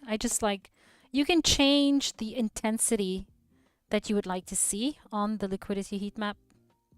By the way, that's what I just did.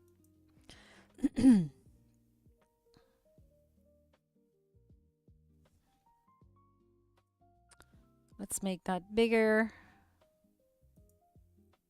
So where is that big order sitting? That big order is sitting at 60,000, somewhere right here. Ooh, look at that. What is going on here? What is going on here? What in the momentum is going on here?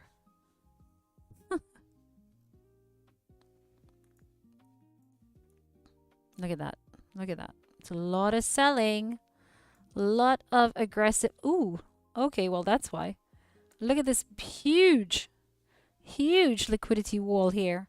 These guys are protecting themselves. Look at that. Look at that. Look at that. Love it. These guys do not want... They don't want them to come under here.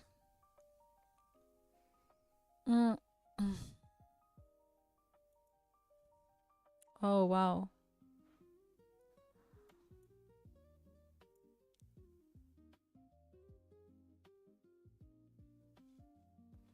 Look at that.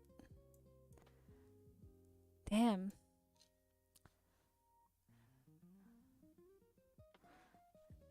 These guys do not want to price to fall below here.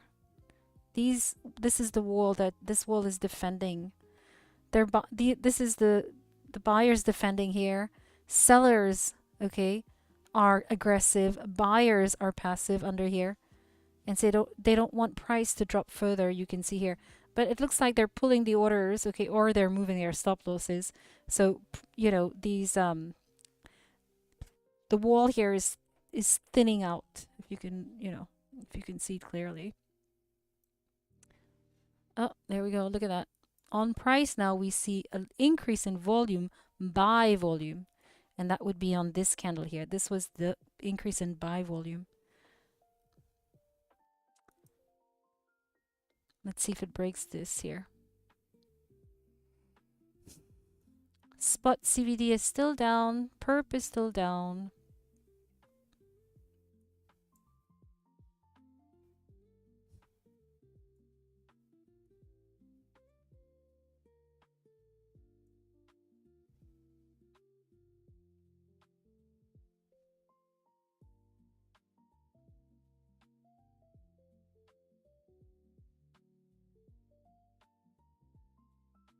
It's not over.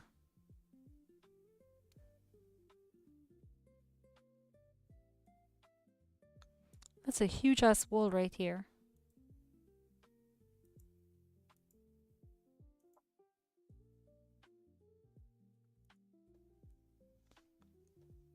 Just gonna refresh this.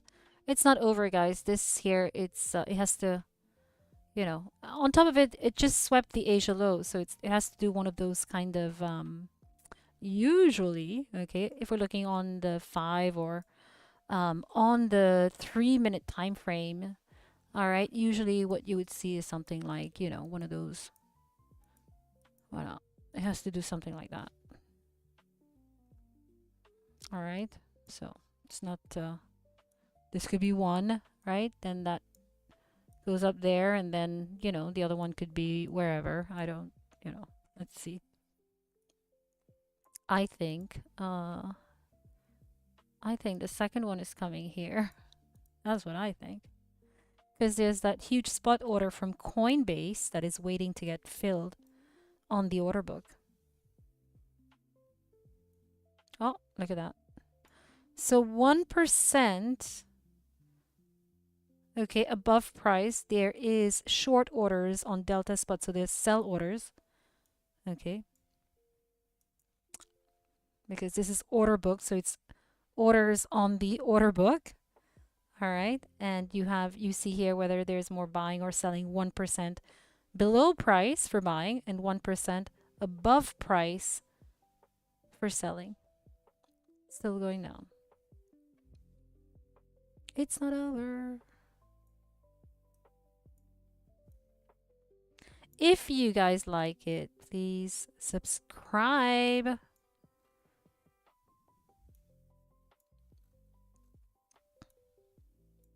Every Friday, I intend to do this. Yeah, every Friday. I almost lost my voice yesterday at the Formula One, but I survived. I almost lost my voice because it was so loud, which is amazing. It was absolutely amazing. But I was screaming all the time. So yeah, got great videos out of it, though. I loved it. It's our yearly, me and my kids, it's our yearly tradition at the F1. See? See? See? If you guys have any questions about order flow, don't you just put it in the chat, This is chill. This is a chill chat. Chill trading chat. Chill trading chat. Or just Friday chill and trade.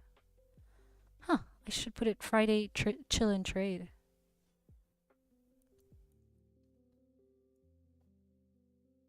And also, just in case you guys didn't know, BitMEX has rolled out stocks, and tomorrow they're going to have the SpaceX IPO. It's available. You guys can get $50 sign-up bonus when you use my link, only my link, because I've made a deal with them. Yeah, $50 sign-up bonus when you guys do that. Just deposit 25, do KYC, take your 50, in your account, take out your 25 and you're trading with free money. It's a win-win for everybody.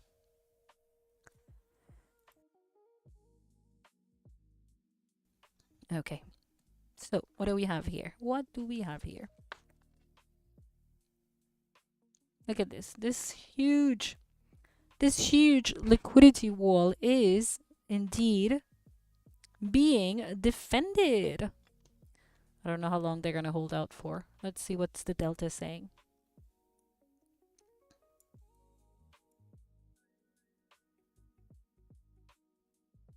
Oh yeah, they're defending there. Look at the delta here. Well, no, the delta is... Yeah.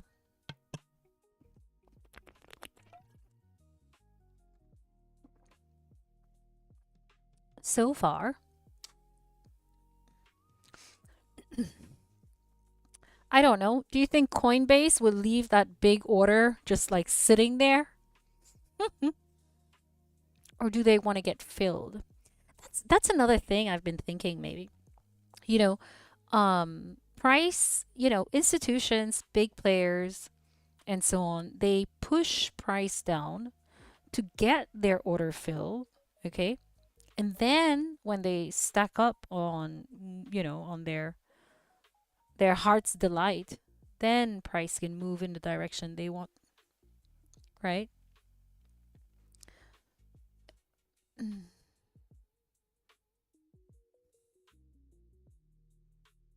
Hmm.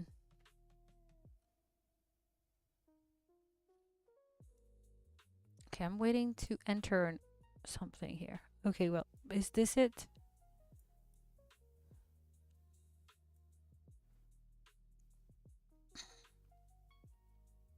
Look at all these orders here.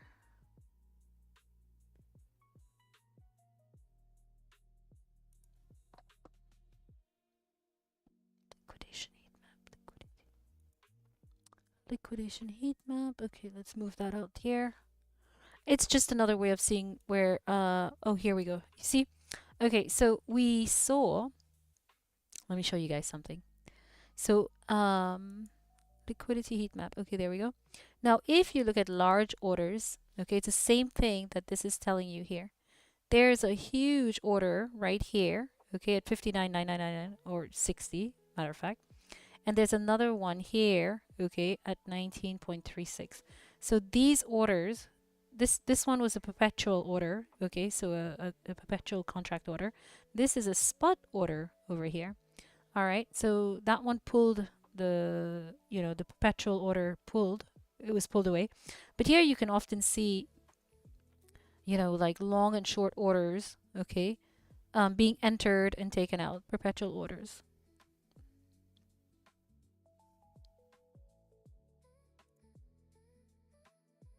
Here's another order at 59,750, 59,759.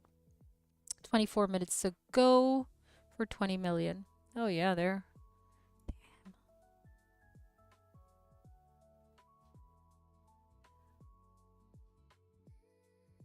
Jeez.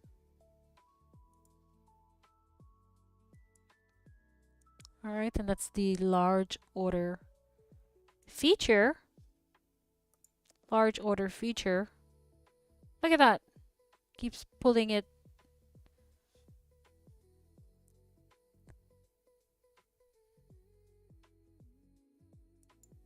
Oh. Mm-hmm.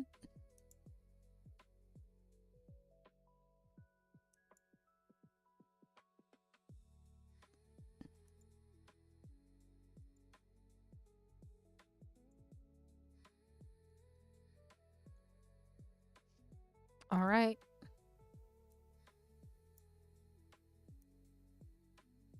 We are waiting. Where are you going?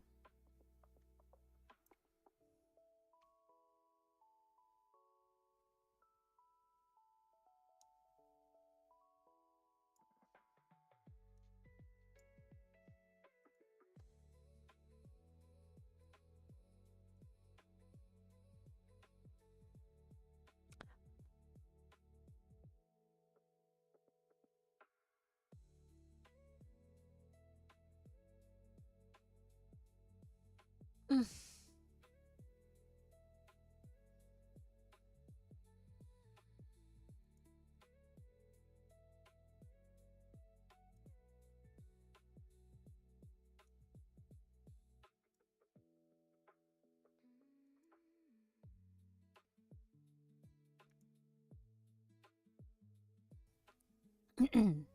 Okay.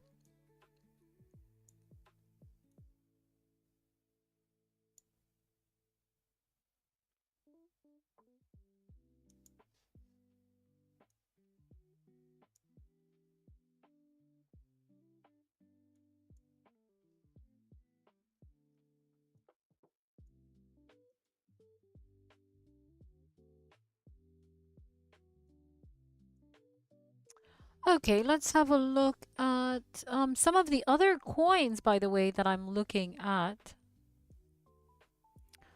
Let's have a look. What are the other ones? Some of the other coins that I am loving, okay, I think it has had a huge downtrend. And let's see what huge downtrend, and this is just Bitcoin dominance. Yeah, Bitcoin dominance is continuing to go down. Well, obviously. Anyway, Ave, whoa, damn, everything is just like, well, so Ave was one of them. You see, Ave, it just broke through this naked node right here with momentum. So Ave is one of them. This has been, I mean, there's has been a lot of accumulation on Aave. If you look at on-chain data, H bar is another one. All right, H bar is another one. It's not done yet, but it's another one. Pump. Oh my gosh. Well, I don't know. Is pump? Is it finished? I mean, I don't really trade these meme coins. I used to, but I got really burned. But now that I know how to trade and I'm patient enough to wait and I know how to manage my risk with my stop loss, I don't move my stop loss, I don't add to losing positions like I used to before, right? Now I know how to handle that. And yeah, now I can, like, okay, I can, I know that it's okay to lose a few trades. But here I'm talking spot, right? Not necessarily, um, yeah, not necessarily perp trading, but you can as well with BitMEX. And basically, I'm just looking for coins that have um, basically, been consolidating like this. Let me show you on the daily or even on the weekly. I'm looking for coins. Okay, if you look on the weekly, okay, this is last year. Okay, huge run up, huge run up.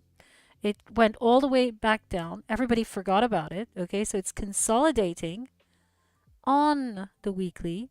All right, and all I need is a nice little pump, tiny one. Okay, make some profits, and then it will go back. It's very similar to what Wild did. I caught Wild. And by the way, I caught Wild. I mean, I gotta show you what I did with. I think I made like 1,000% on Wild, which was like super awesome. So this is what I'm looking for. And how do I find that? Well, let me show you how I find that. Okay. So let me just show you what I did with Wild. Oh gosh, where is it? I have so much Wild. Okay, XBT. Okay, well, that was here. Oh, there we go. So that's what I did with Wild, okay?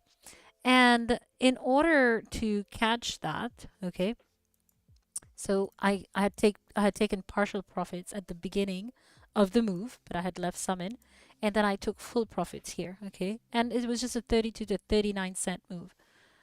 So how did that happen? How did that move happen? Well, that move happened, hold on, let me just get rid of that. That move happened when, if you look at here, That move happened when it was consolidating. Okay, you see how that huge move? On the weekly, it was consolidating for quite a long time. And, this was the support level on the weekly. And so you know that they were looking for, whoever is like looking to pump it was looking for some kind of exit pump, basically. It's an exit pump, okay?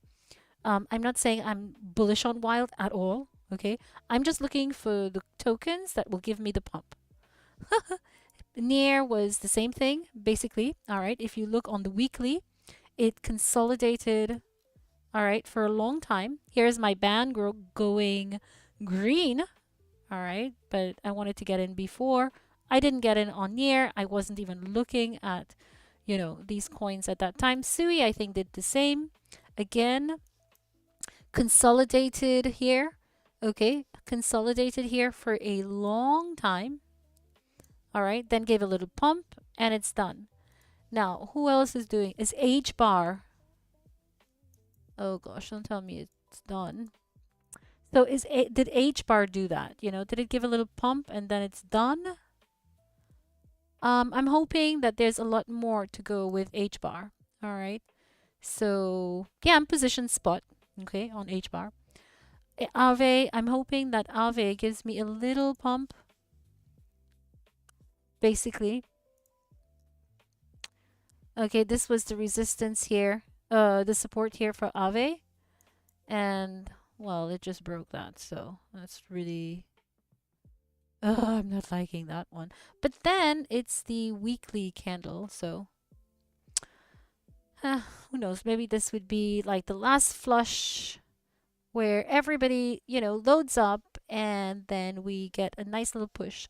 All I need is a nice little push to, let's say, whatever. I'll take whatever I get, right? And so those are the ones that I am looking at. And pump well. Oops. I'm not really happy with this one. There's a lot of selling pressure on this one. Oh, shit, I might.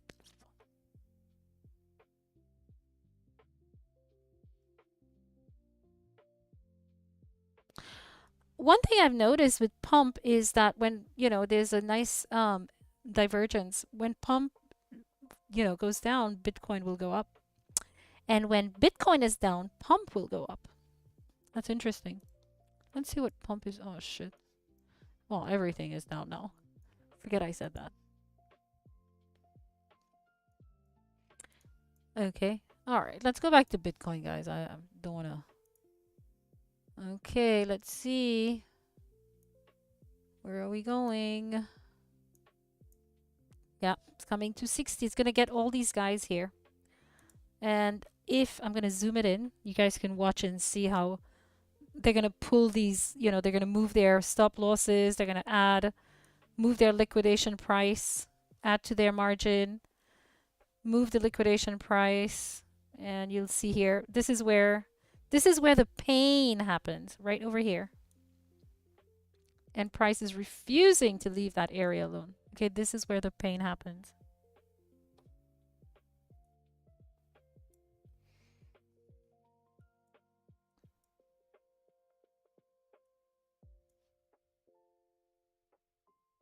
Yeah, and the only thing is, I mean, this is what it's looking like to me.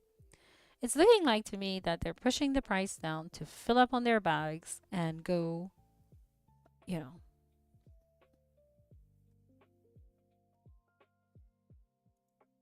I am not moving until I see some kind of liquidity sweep. Keep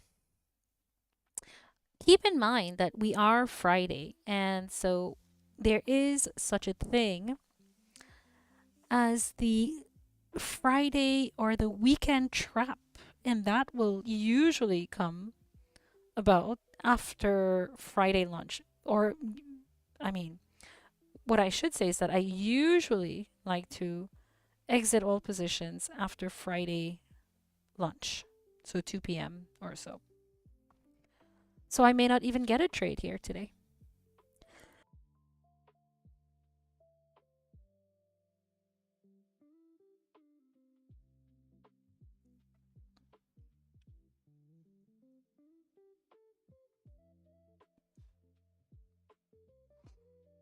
So we still see price down, CVD spot down, CVD perp down, Harmony. Oh, let's put open interest here. I forgot open interest. Where is my open interest?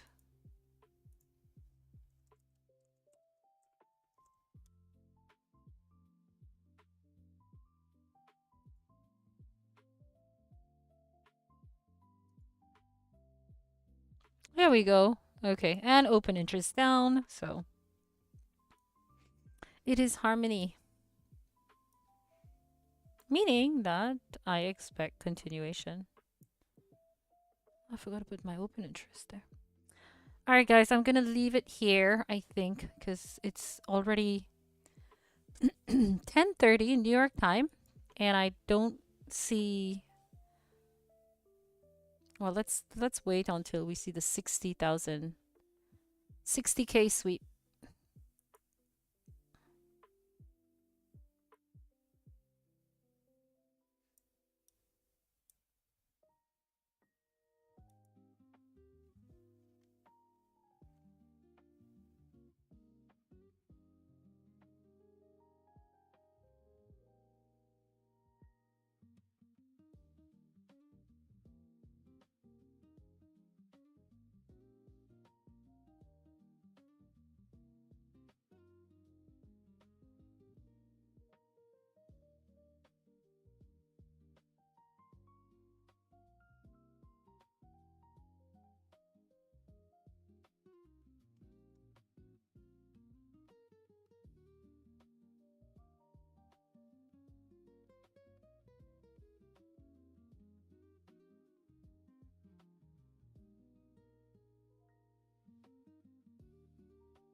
Want to see MSB here on the Asia low, on the 3-minute time frame.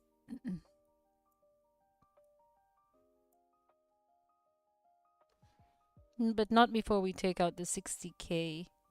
Not before we take out this area right over here. See here? Right over here. There's a lot of liquidity right here. It's a lot of liquidity, but don't forget, liquidity pools are made up of both stop losses and orders waiting to be filled. Okay?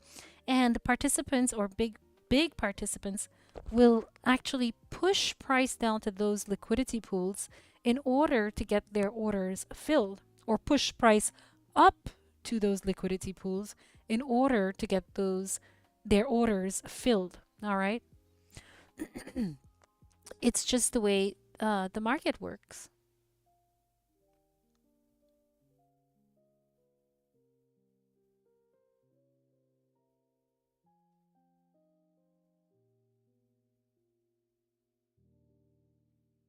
Kiyotaka. I have to see, what is this Kiyotaka thing instead of Coinag?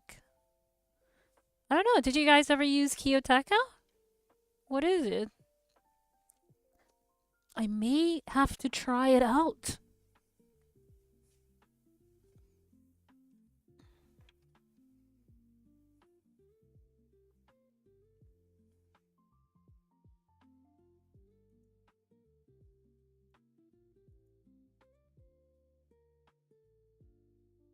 I don't see any end yet.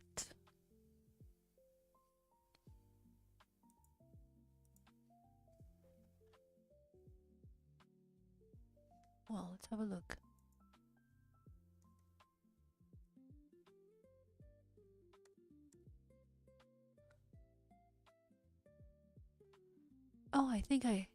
Oh, yes, I have used Kiyotaka. Of course I have. But I think I could only use it to trade or something. It's this, right? Let's have a look.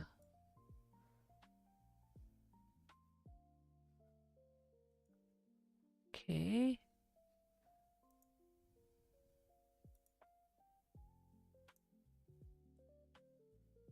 Oh, huh. Hmm. Oh, heat map. Oh, yeah, it's the same thing. I think it looks like. Oh, okay, okay. We'll do that another time. We'll compare.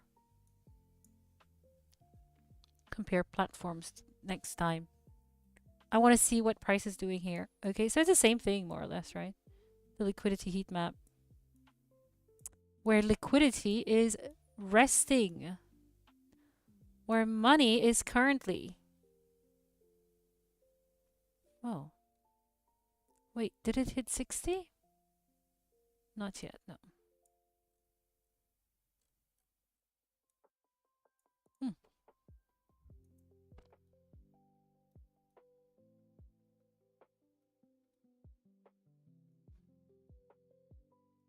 See how they pull all of the orders here? So now there's less.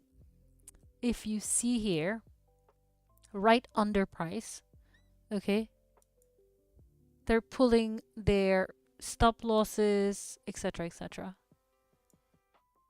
Yeah, because price will come back there.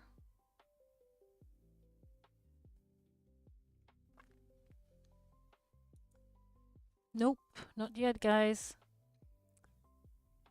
Not yet. I'll leave my drawing like that. Obviously, it's not a prediction. It's just how I expect price to move. My prediction, I don't predict anyway, but there's a huge order at 60K. So there's also a spot order, a large spot order at 60K. There's another one that just came in 25 minutes ago at 60K. No, at 14 from OKX. This one is the one from another one at 60. There's a lot of orders right under here. Spot orders. Let me see.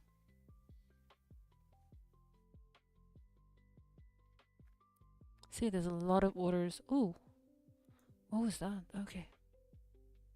There's another one from I think it was Coin. Oh, here we go. There's one for 1936 from Coinbase right under here.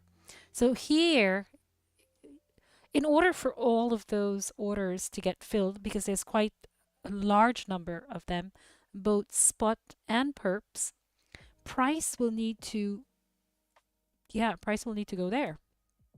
All right. So, so here, what price will do here, price is going up. They're going to take out all these guys that went short, probably just up here, all this little liquidity, go back down, you know, get those, take out these guys that went long prematurely and, you know, have enough liquidity to basically catch, you know, fill up all of these orders from down here. Hopefully people put their stop losses here and, you know, there'll be enough Bitcoin for everybody to buy.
Okay, I am back.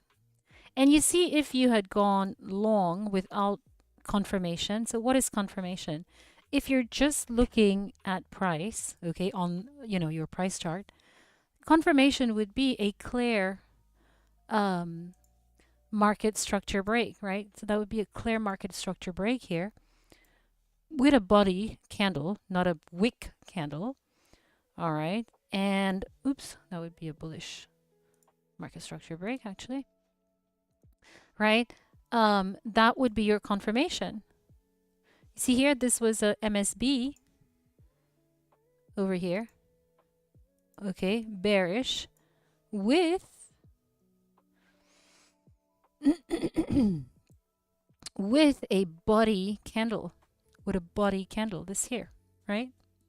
So that's what you're waiting for. That's your confirmation.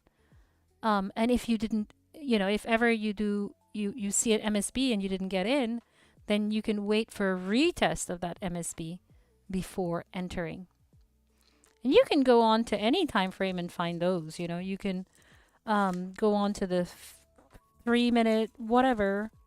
1 minute is just it's very, very noisy, but yeah, 3 minutes is, obviously the higher the time frame, the more, you know, I guess the you can be more confident that it is you know, a, um, a real one. So here I'm looking for MSB at the Asia low. All right. Because you see the low of yesterday in Asia low session is really close by. So I'm looking for an MSB here before going long. But of course, I'm keeping my eye on here. So, and again, that long is just for a little scalp, okay? BTC is in fact on a downtrend. So, but we can always catch a move if there's volatility. There is money to be made. Just manage your risk. Manage your risk and only risk what you're willing to lose because yeah, you could get stopped out at any time. Better getting stopped out than getting liquidated for, 3/4 of your account.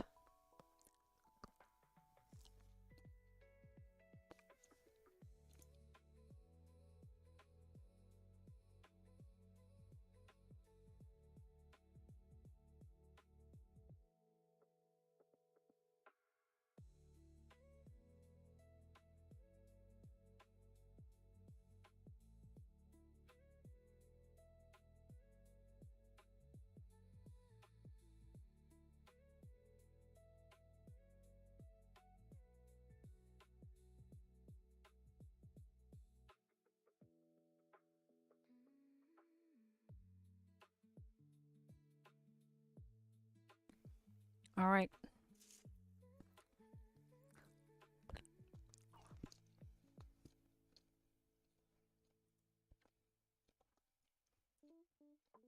Oh,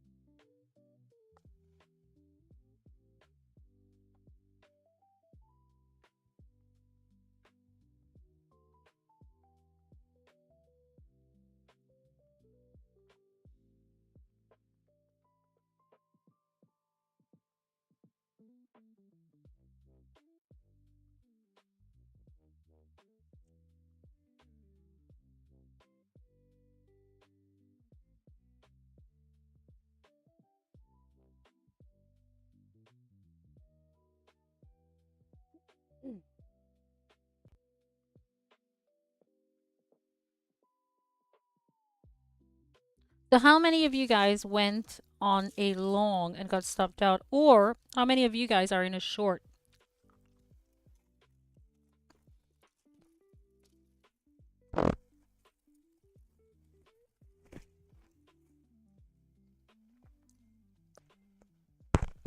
Well, if you're in a short, you can hit a like.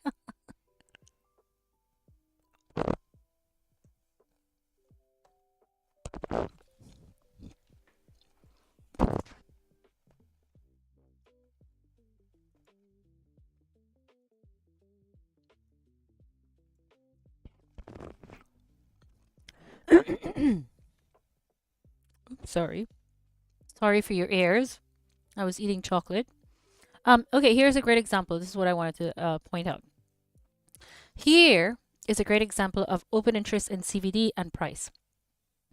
As you can see here, open interest is going up, CVD is falling, okay, perps and spot, and price was basically, going up or, consolidating in this area. So what it's telling me here is that shorts are, it's a short squeeze, so they're trying to exit their positions. All right.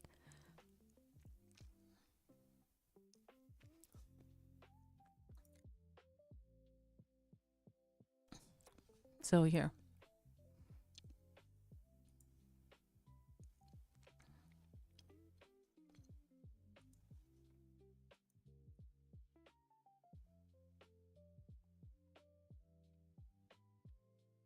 Or it could be here.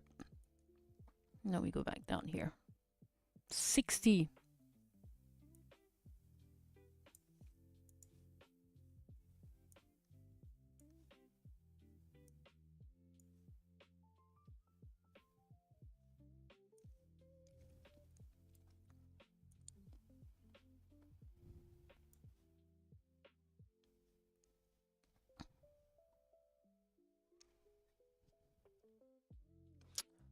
All right, let's see. What is Delta doing up here?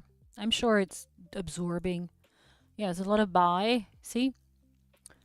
But then again, we're on the 3 minutes, so it's could get noisy. Let's look at the 15.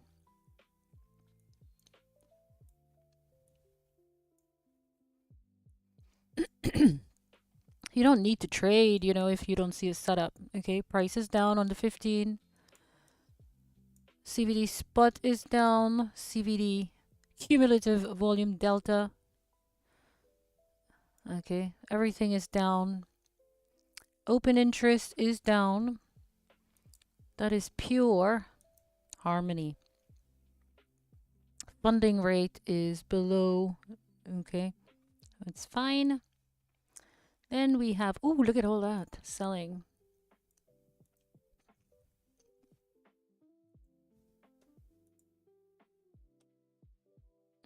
What are we looking at here?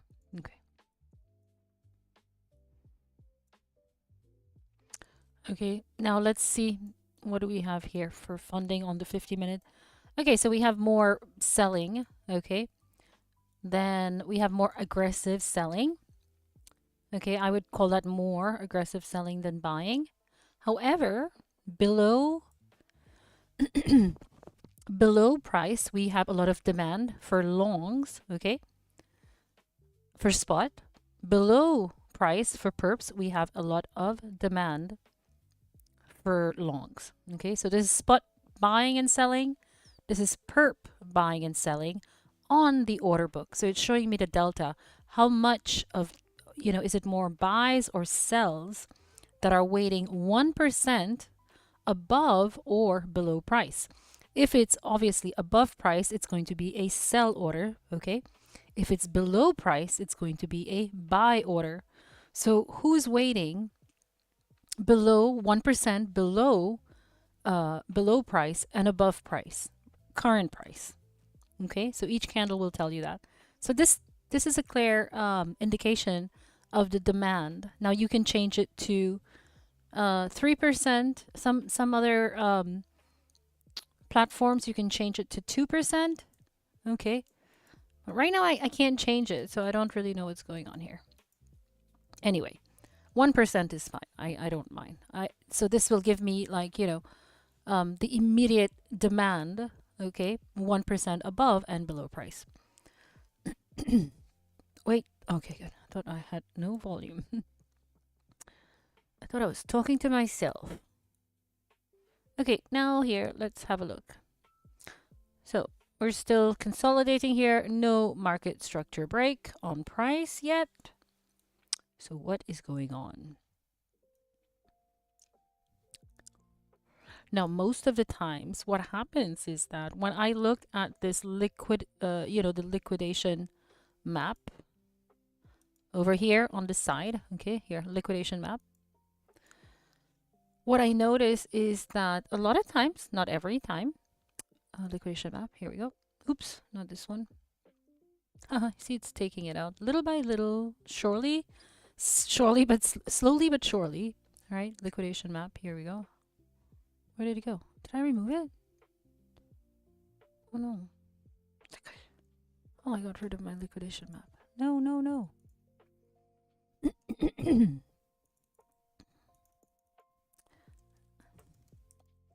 Liquidation map. Here we go.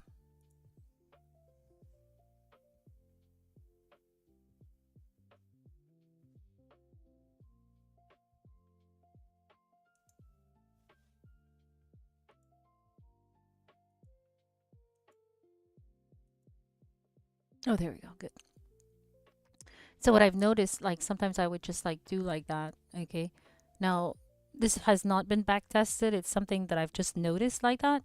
When I look at my liquidation map, which is over here, so each color represents, let's get rid of the order book so you can see it properly. Each color over here, okay, represents different liquidation, different leverage size. So the darker the color, the higher the leverage. The lighter the color, or the blue over here at the way extreme, the ends, these are the lower liquidation. Now, what I've noticed is that price often, okay, depending on where it opens, but price would usually go to those ended areas. So if it's closer to this ended area, then it will go here. If it's above, let's say here, and it's closer, let's say it's here during the day at 62, and it's closer to this area, then it will go up here. It will take out all of that. So all of these little guys here, which is huge because they're high leverage. Okay, as you can see, it's darker orange. You have some lighter yellow, but there's darker orange here as well. And price tends to go over there and take out those high leverage players, and in the little blue zone as well. So that lines up perfectly with what I've been noticing. And again, it hasn't been back tested by me, but what I've been noticing as how price reacts on the on-chain order flow data. All right, just the observation.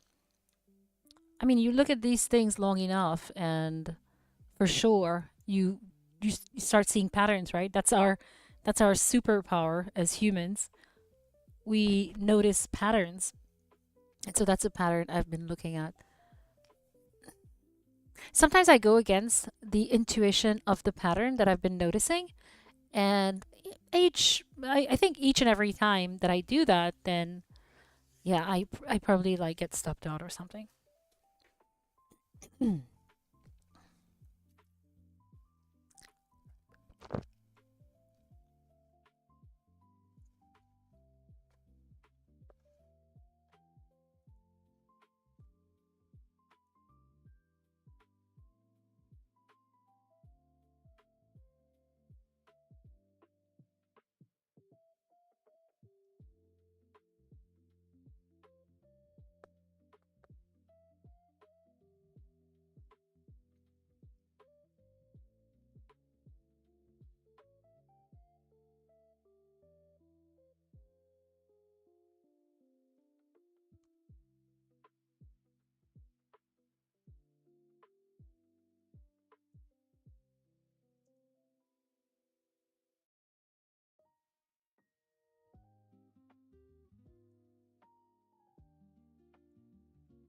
This is the order. This is the order book profile here. It's easy to get confused with the liquidation map. Here, I'll move it from here. Actually, I can put it here. Order book. Guys, if you want a free trial of this CoinAnk platform, just use my link and send them a message, or send me a message, and I'll pass it on. It's a great way to learn. All right, so I put it here, which is the order book orders waiting to be filled. All right. Yeah. They're going to get it. They're going to get these guys. I prefer to see a liquidity sweep and maybe max pain before a reversal. Let's try the 3 minute again. Oh, there we go.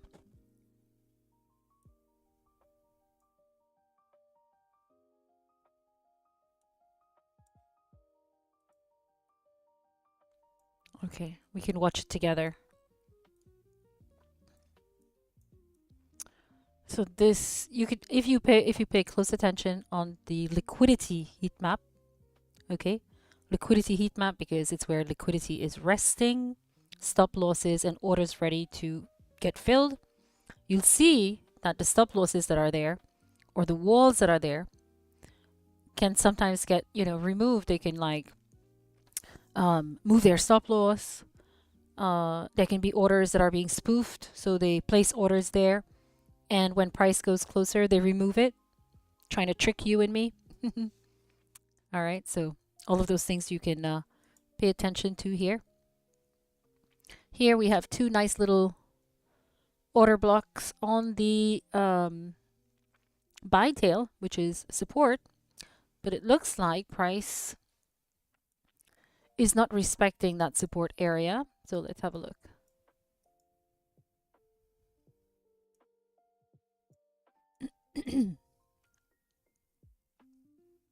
What is this red line here? Oh, that's the IB low. So it's, you see, price came to the initial balance low right here. It probably is going to sweep it. Lines up with everything. Jeez, what happened?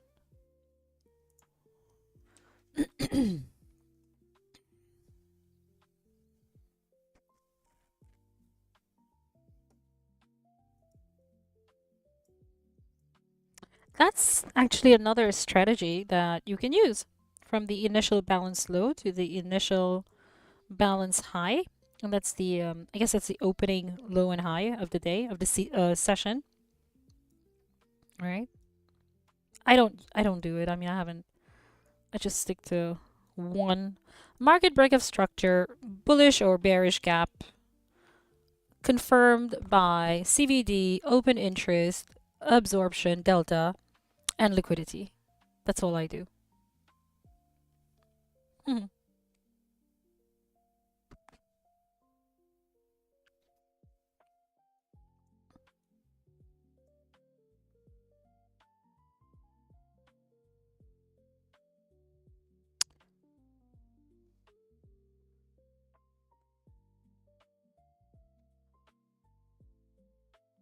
Why is this bugging?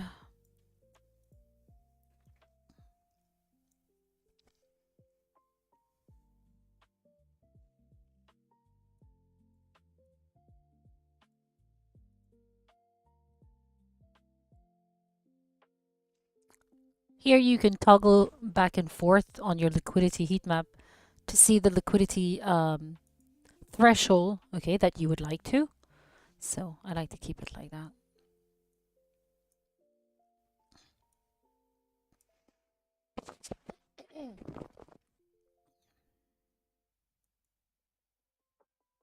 This is where the large orders are currently. Oh, there's a huge. So you see here, if you look at the order book profile right here, it's in real time.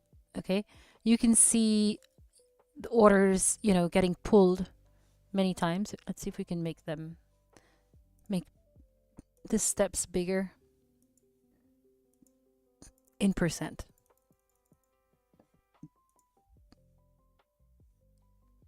Oh, there we go. I think is that it. I think that looks better. And you can see if you keep your eye on the liquidity heat map, the order book, you'll see how orders are getting entered and pulled, entered and pulled. And if you stare at it long enough, you'll see also, you'll notice the spoofing that's going on. And spoofing is when there are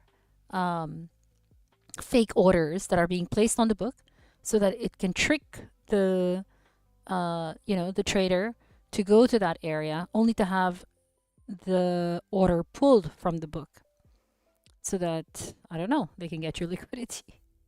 Not really sure why they spoof. It is illegal in real trading. I mean, in TradFi. This is real trading too, but it's illegal in TradFi. But yeah, there are no rules really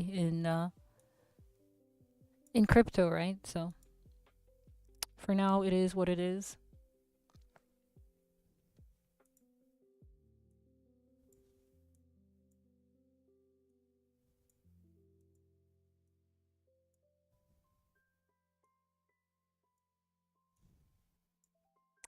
Damn, there's a lot of sell orders everywhere.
Keep your eye on these. These it's very interesting to see actually the orders. Oh shit.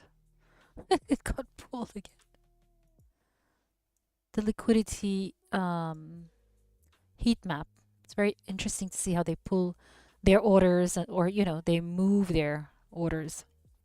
And it's very interesting to see this area here, this blue area, how it gets absorbed. Not absorbed. Absorb is the wrong word. This is absorption on delta. How it gets just like taken out.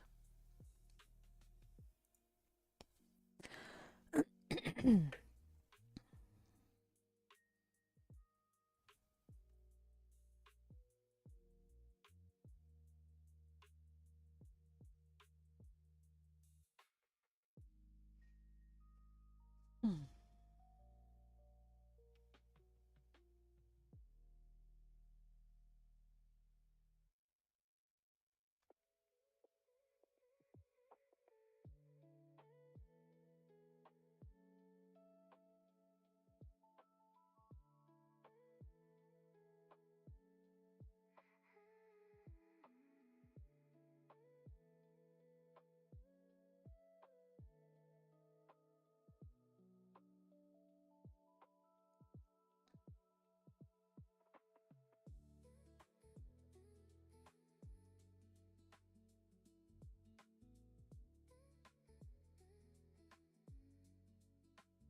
All right.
All right, let's see. Let me. Am I on? Let's see here. Jeez. Oh, yeah, I am. Okay, great. It is now 11 o'clock New York time. So we're waiting for that lunch sweep. All right. Lunch sweep, 30 minutes to 45 minutes. And let's see if we get it. And then reversal. And then they'll trap you on the week for the weekend. Or who knows what will happen this weekend because, you know, Bitcoin needs to needs to show some life. Seriously. Hmm. Hmm. Anyway.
Imagine if you were so impatient and you wanted to go long right away because price is consolidating here.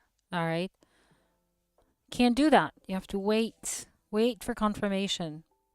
Wait for confirmation. Not that this is financial advice. I do not give financial advice. I'm not a financial advisor. Uh-huh.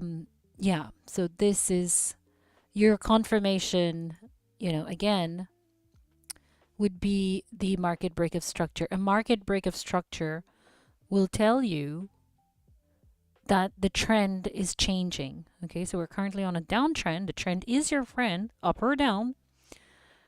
But if you're at the end of a trend and you want to, go into the opposite direction, wait for the reversal and so on, you will most likely validate, okay, or confirm that with a clear market structure break, okay, MSB.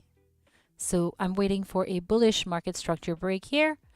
And my target, okay, when I get it, hold on, let's see here. When I get it, will be, now I don't know if this is where my stop loss is going to be, all right? But my target will be to the point of control. Why? Because each time that we we go on, especially in the lower time frame, on all time frames anyway, but it takes longer on the higher ones. But if you're intraday trading and you draw your TPO, your time price opportunity profile, you'll have your value area high, value area low, and you'll have your point of control. Price will usually go right back to the point of control. Why? Because price likes to go to that area because it found participants found the most value over there. All right. So price tends to have a magnetic pull towards the point of control. All right. And so that would be my target eventually. Okay. Not right now because I don't have a market structure break, but I'm just saying that is where my target would be the point of control. Now, as price moves up or down, the point of control will change. So if price continues to drop, then my point of control, okay, my Bitcoin point of control will go further and further down. Okay, so in that case, what I will do is, I'll adjust it to a target to wherever the point of control is resting at that time of entry. Okay. Yeah. You're welcome.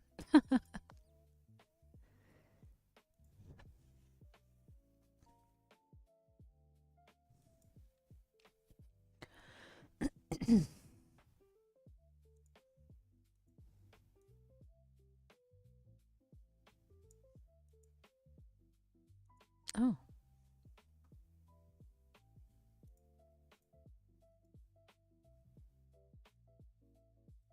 Oh. Jeez.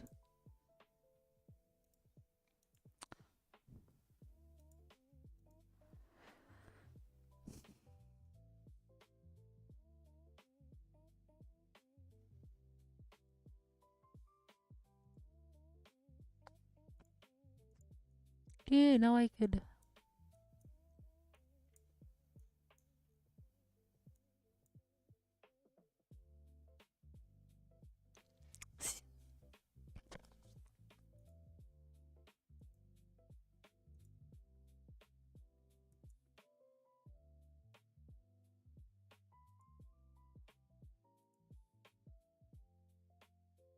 The heck?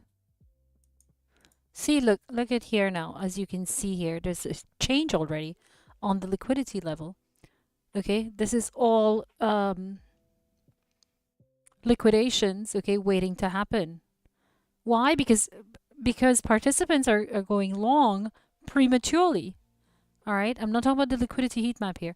I'm talking about this area here where it's a cluster of liquidations right here. All right, we can see that participants, they're going long way too early because they think this is support. But this is not support for now. So, yeah, I'm waiting.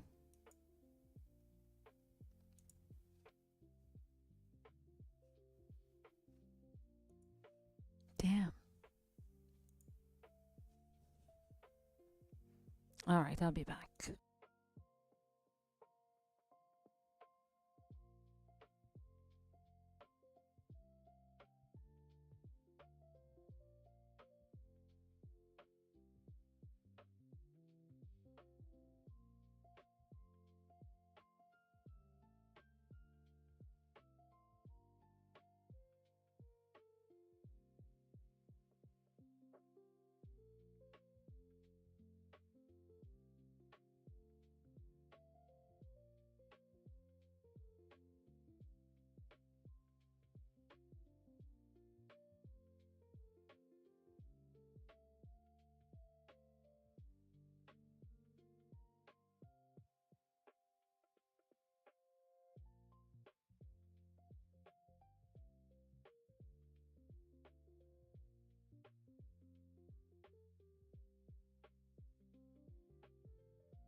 right, what do we have here? I hope you guys didn't go long yet. Because they will come and take this out. All right, everything is down. CVD spot, perp. Open interest is going up a little bit because they are closing, or yeah, probably just like closing out positions and so on. All right, open interest only tells you the new contracts or probably shorts that are opening. All right, funding rate is negative. But it doesn't matter. Funding rate can stay negative for a long time. Doesn't tell you much, depending on the market. All right, we have order book, spot, and delta still positive, which means that there is demand. Okay.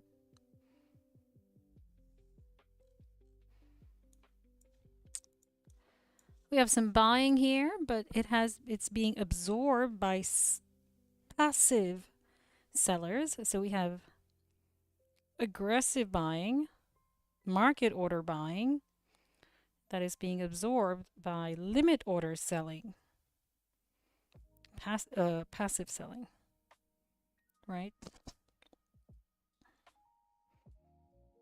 Let's see if those orders are still there.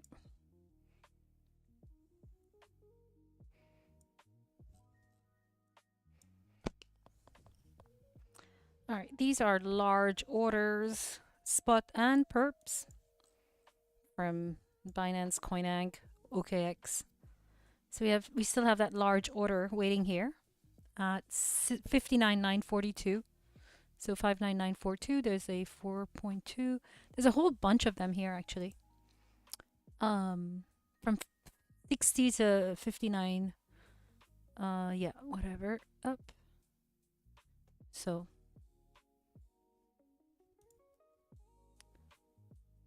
this one is a Coinbase spot for 19.36. All right. There's a whole bunch of them here. So I won't be surprised if price comes and it sweeps this area. Take up all of these orders that are waiting to get filled and then reverse. All right. So patience. Have patience.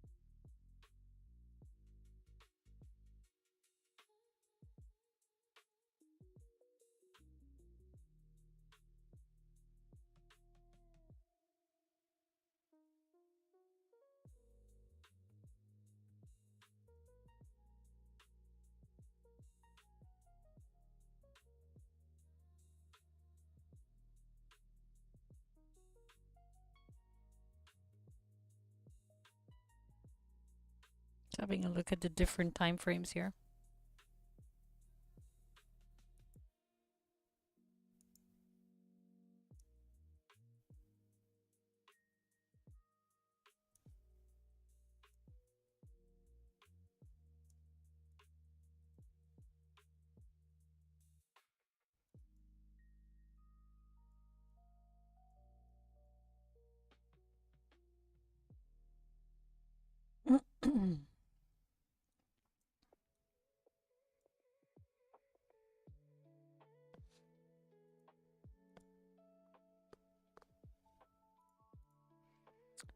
Oh, it's Friday. I want to.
Patience.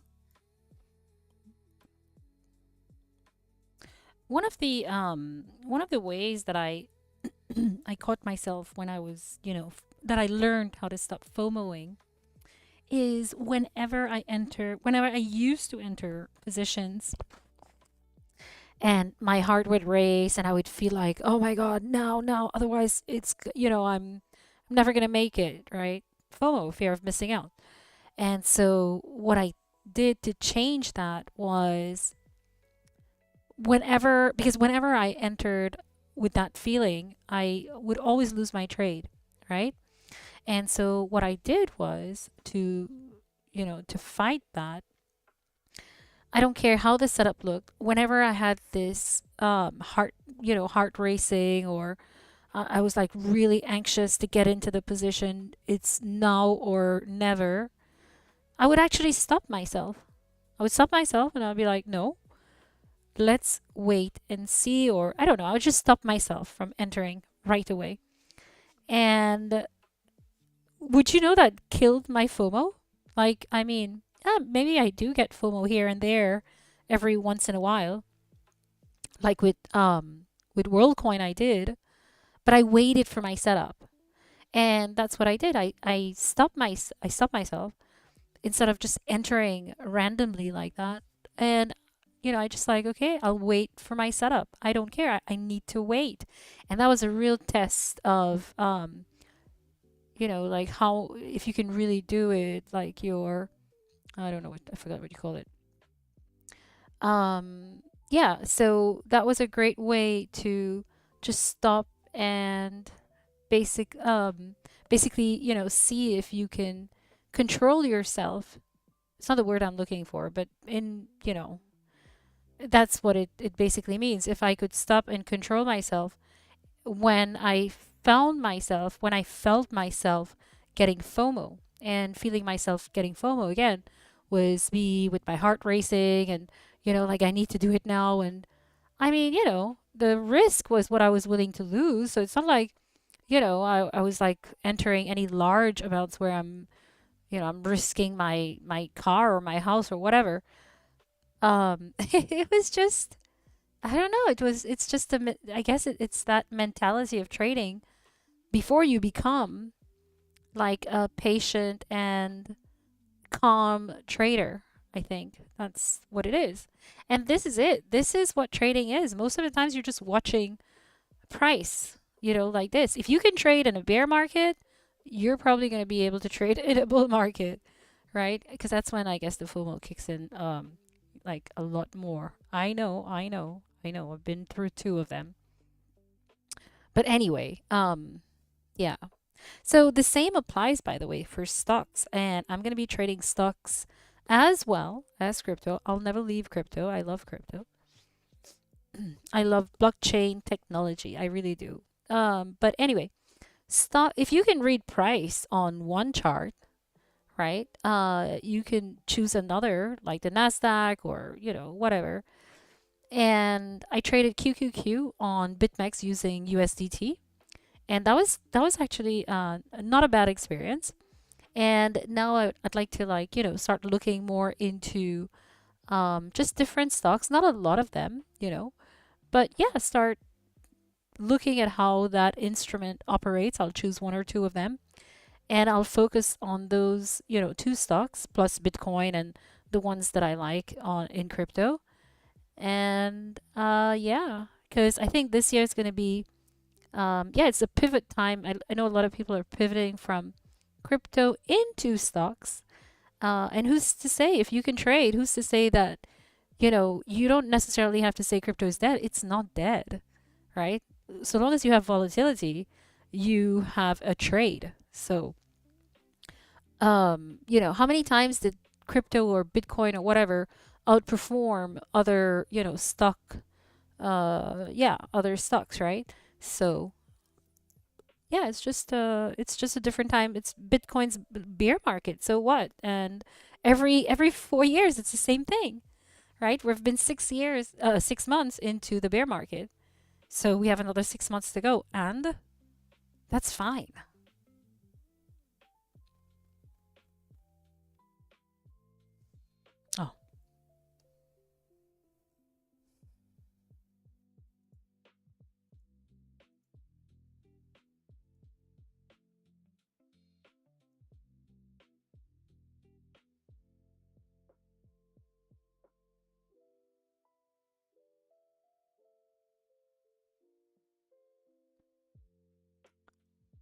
Okay. What are we looking at? All right, here it comes. All right, 15 minutes. No, 45. So what is it? 10 minutes. 10 minutes for sweeps. Let's have a look.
Mm.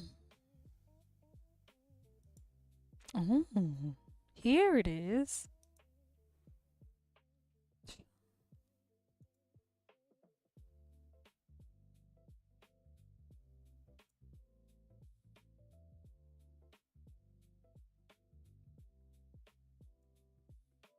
Oh, yeah, there it is. Okay, good. That drives me crazy. Nope.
All right, here we go.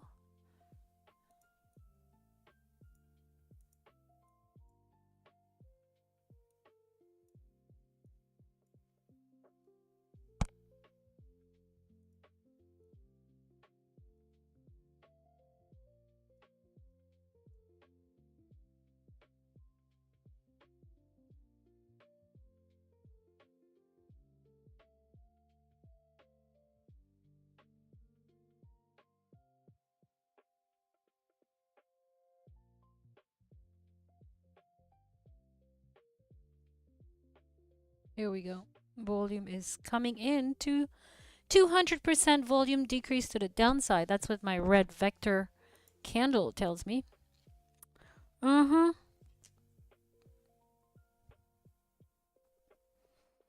Mm. Wait, am I? What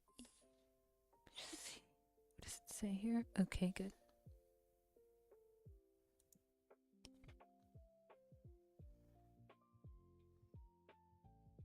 Oh, jeez.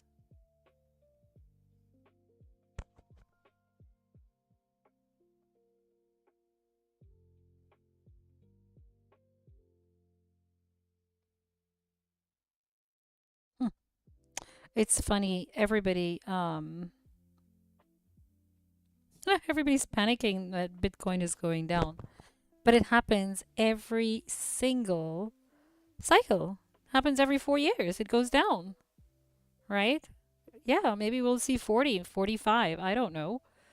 But okay.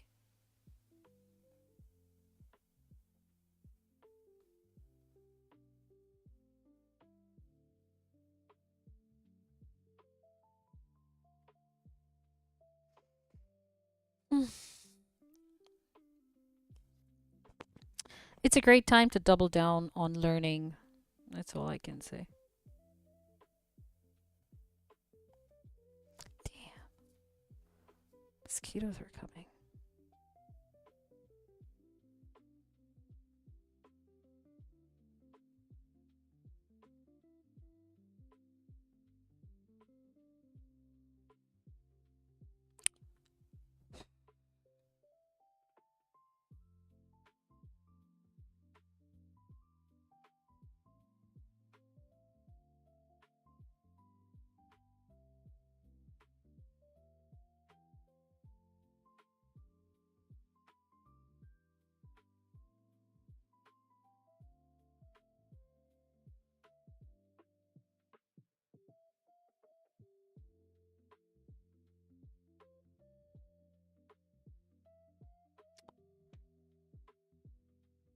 Ooh, we all almost missed it here.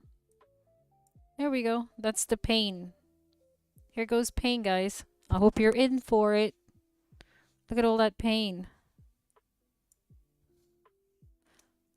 Time for pain. Jeez. Oops. Oh no. What did I do?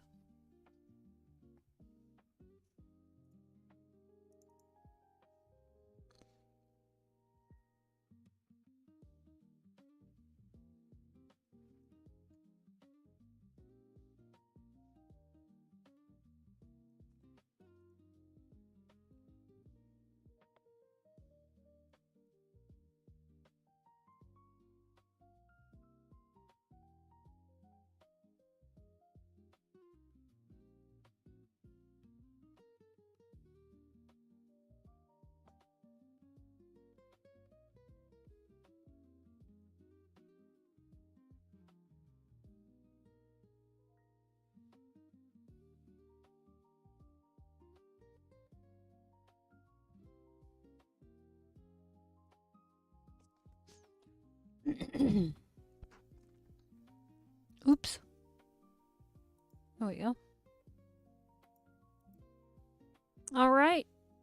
Nope, not yet. Ooh, it did touch 60. All right, let's see. This is a fair value gap here. Or a gap, rather. All right, let's see. Oh, some orders here. Are they going to get filled? Is this it? All right, is this it? Let's see. Mhm.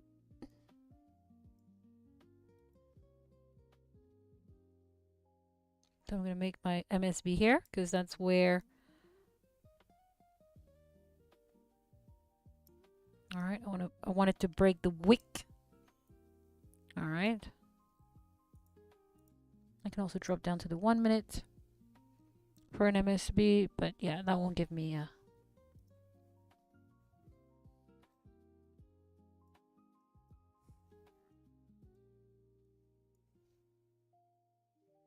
Nope, it's coming back down. So much demand. Order book delta. I mean, there's so much buying going on.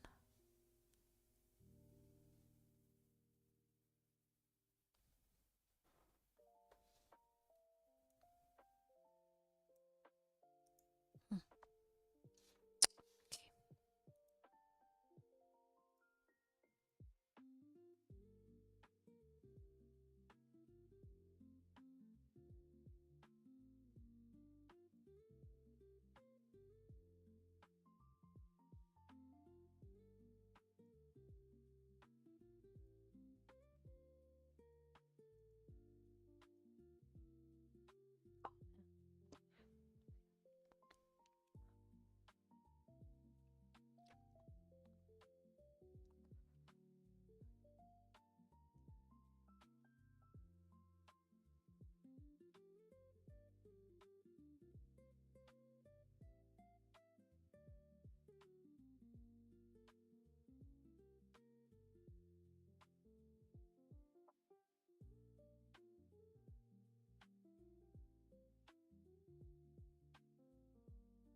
Alright, nothing yet, nothing yet. We still don't have that huge ass liquidity sweep. So what do? We wait.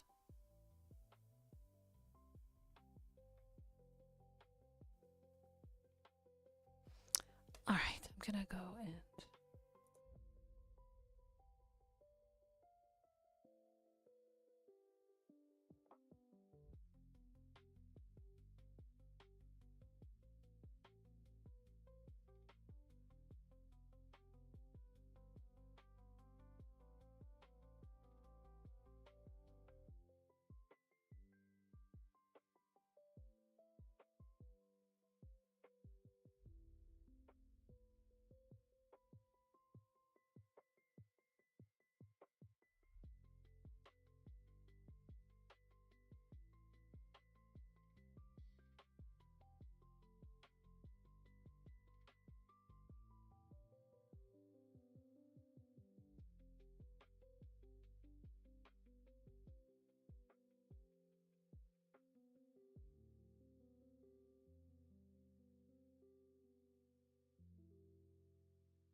Okay, I'm back. So we have a bigger tail here. Buy tail. All right. Look at that. It hit. All right. Let's see if this is it. Let's see if it respects the 12 and the 21 EMA. Moving average.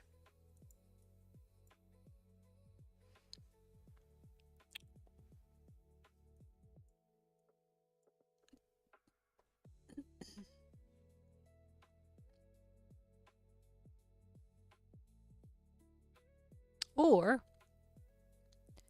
if it's going to respect these OB up here, order blocks. All right. Let's have a look.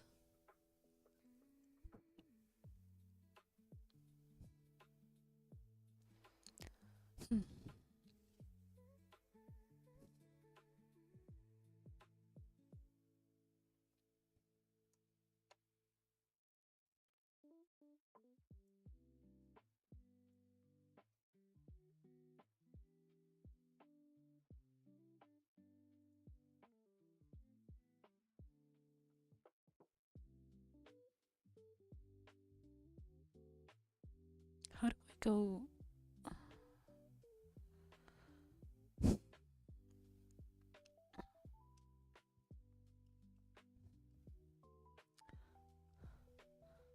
Perps CVD is creeping up, so that means it's a perp driven short time frame, 5-minute push. But spot CVD is still down. Okay, so real demand is not there yet. However, if you look at the order book depth delta, you'll see there's a lot of demand, 1% below price. Okay, a lot of demand right here, 1% below current price. So if you take your measuring tool and you measure 1% below price, you'll see,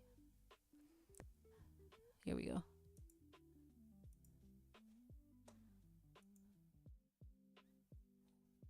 %1 below price is, oh great. Let's see here, 1%.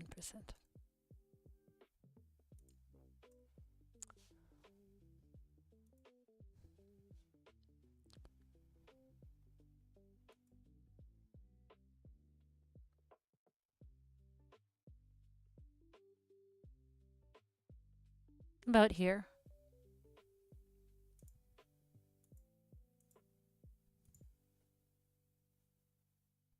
Okay, so that's 1% below price. And this is what it's telling you, that there is, there are orders waiting, okay, buy orders waiting, the amount of buy orders waiting below price. If you can, if you put your cursor here, you'll see that below price there is 89 million, all right, 89, 84 million waiting below perps. So this is spot. And perps, there is about 300. So there's more perp demand, 1% below price. That's waiting to get filled, okay? And that's the order book delta, basically.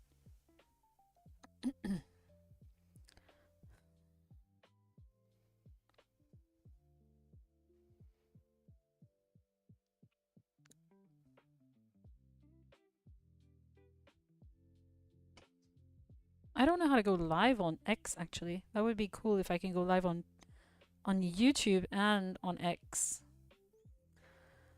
But how the fudge do you do it? Gosh, that's another thing I have to learn.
5981, 59857, around that area is where there's demand, more demand. Perp demand is going up 1% below price. That is the order book delta that's showing you that. So if you see it red, that would be above 1% above price. If you see it green, that would be 1% below price, because sell orders are above price, buy orders are below price.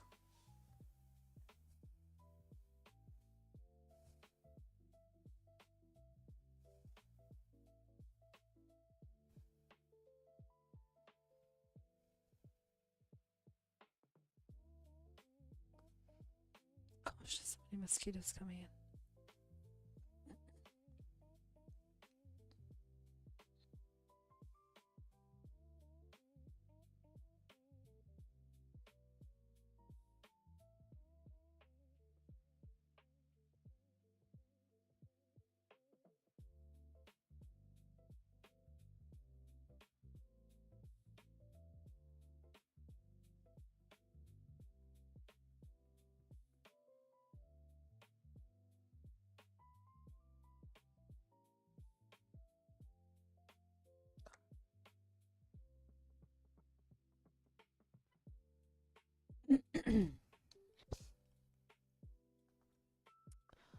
It's not done yet.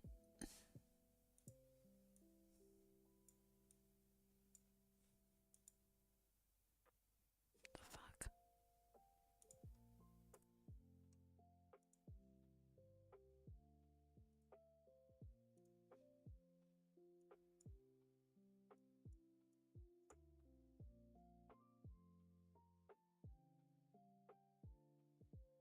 All right. Here's we have a huge high leverage liquidation level at 60,028, around that price.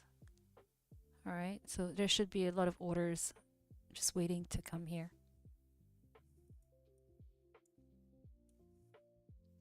In hindsight, from the point of control to this area would have been a great short.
now.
A lot of demand at 59610.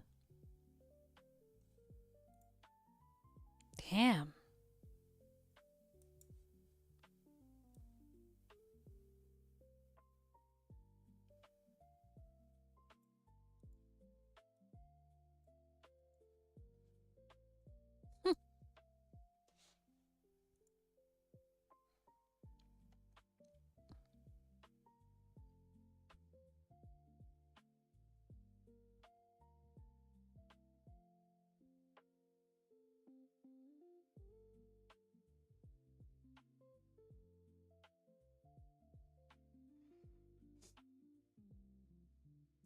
All right, I think I'm gonna.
There we go.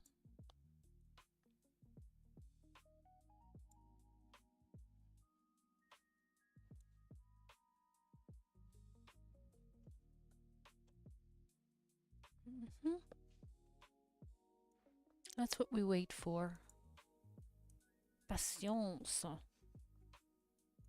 Time is it in New York? Let's see. 12:10. Okay, good. All right. 1% below price. Let's see what we have. Oh, that's fast. Okay. Let's see what's going on here.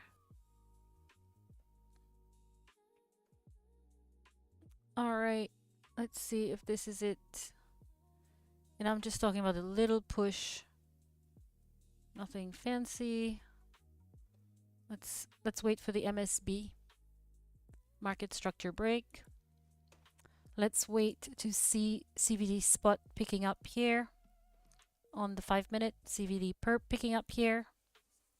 We have a spike, an increase in open interest, so new positions are being opened. Let's have a look at Delta over here. Okay, still, let's see if the selling delta, the negative delta, is going to be absorbed. But it looks like it. Oh yeah, that's it. MSB with volume. Okay, let's break that with volume, with momentum. Full body candle, and that's your entry right there. In my opinion, that is it. All right, let's go. We're going. Oh, great. All right, entry on the 3-minute time frame would be a long position right under here. And I'll just put it there for now. Stop level over here. TP. Okay, I'm just putting the TP here. I don't know, but yeah, that would be it. I'll go on a 10x because I don't want to degen anything, and my risk is at about $10, and oh, let's go. $20. Oops. And I would buy long right over here. Great, and I'm in. There we go. Now my TP is set here, but I'm gonna move it as I see. All right, as I see fit. Okay. So that's my MSB.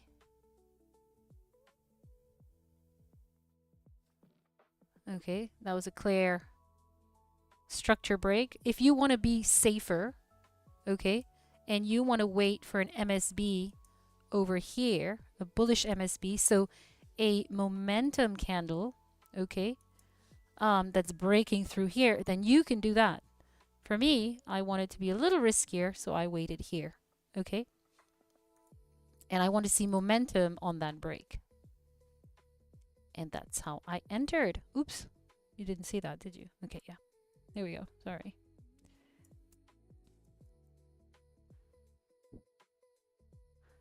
There we go. So I entered here. You could enter up here. You can wait. Not financial advice. This is my personal little trading thing that I do. But yeah. All right. Now above price, 1% above price, you see some short orders coming in. So let's see. All right. We're going to wait and see if it can break the Asia low, which is right here, with momentum. All right, so actually I want to see my MSB right on that Asia low with a full body candle with momentum. Okay. I do have a gap, a bullish gap, right, inverse gap right over here as well. It's a small one, but it's still one. So let's see if it's going to come and take everything back out. Oh, it's respecting it. So far, so good. And here, if you look at the order flow chart, you'll see my buy tail right over here.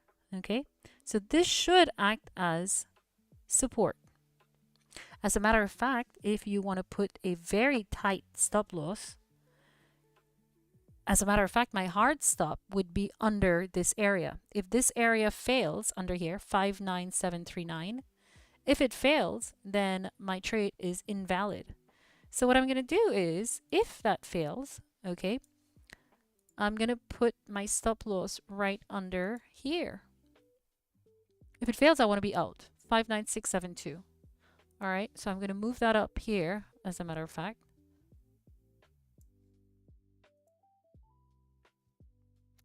Move it up to right there. Okay, and that's my hard stop. I don't want to be in if it fails. If it fails, I know there's more down, you know, more downside. And there you go. That is how we do it. All right.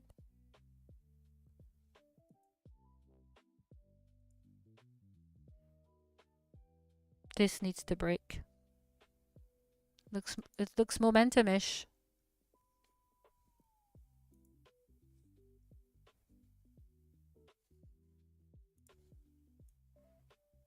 Yeah, I got totally taken out of the market last week. Yeah, last week. With that huge down move. I don't think I was in the zone, to tell you the truth.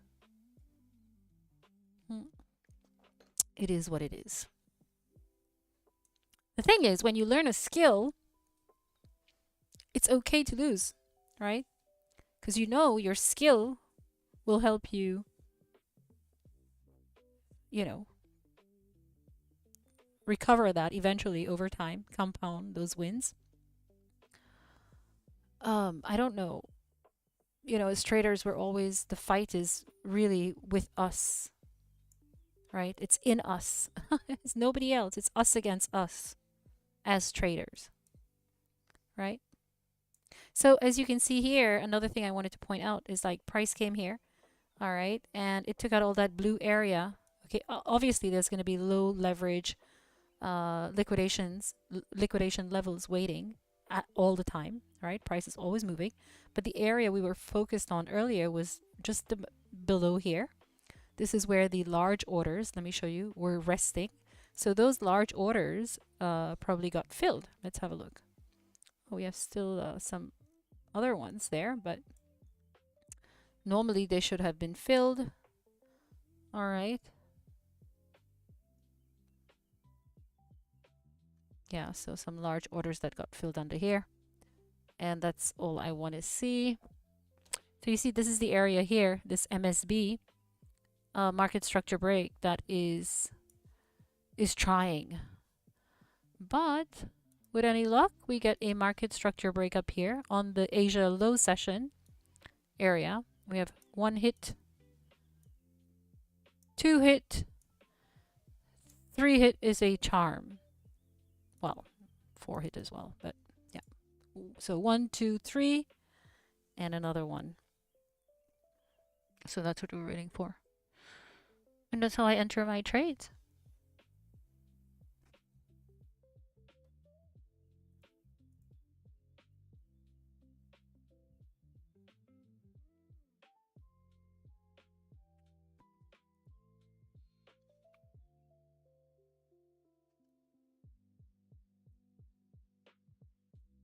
All right, so just so that you know, my entry was long position. Stop loss is over 59406, 59406 is where my stop loss is. My entry was at 61. No, where's my entry?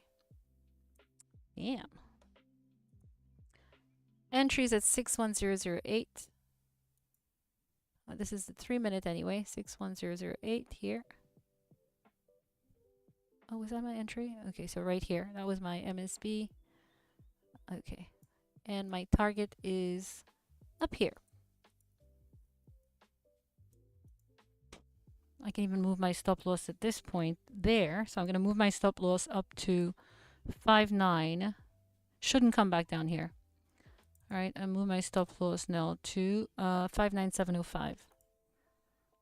All right, 59705. There we go.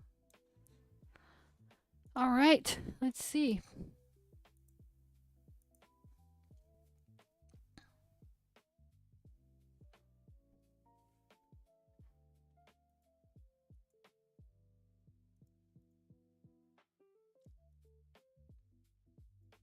Oops. We can remove this now.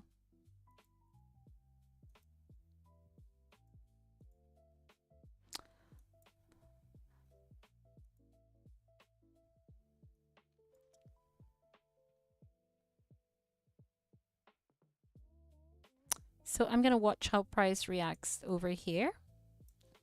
Okay, at this level here. And then I'm going to further watch price react at different areas. And there, that's how you do it. So you stare at price all day and you wait for your entry. Huh. All right, and that is it for me, guys. I am off. It has been a while.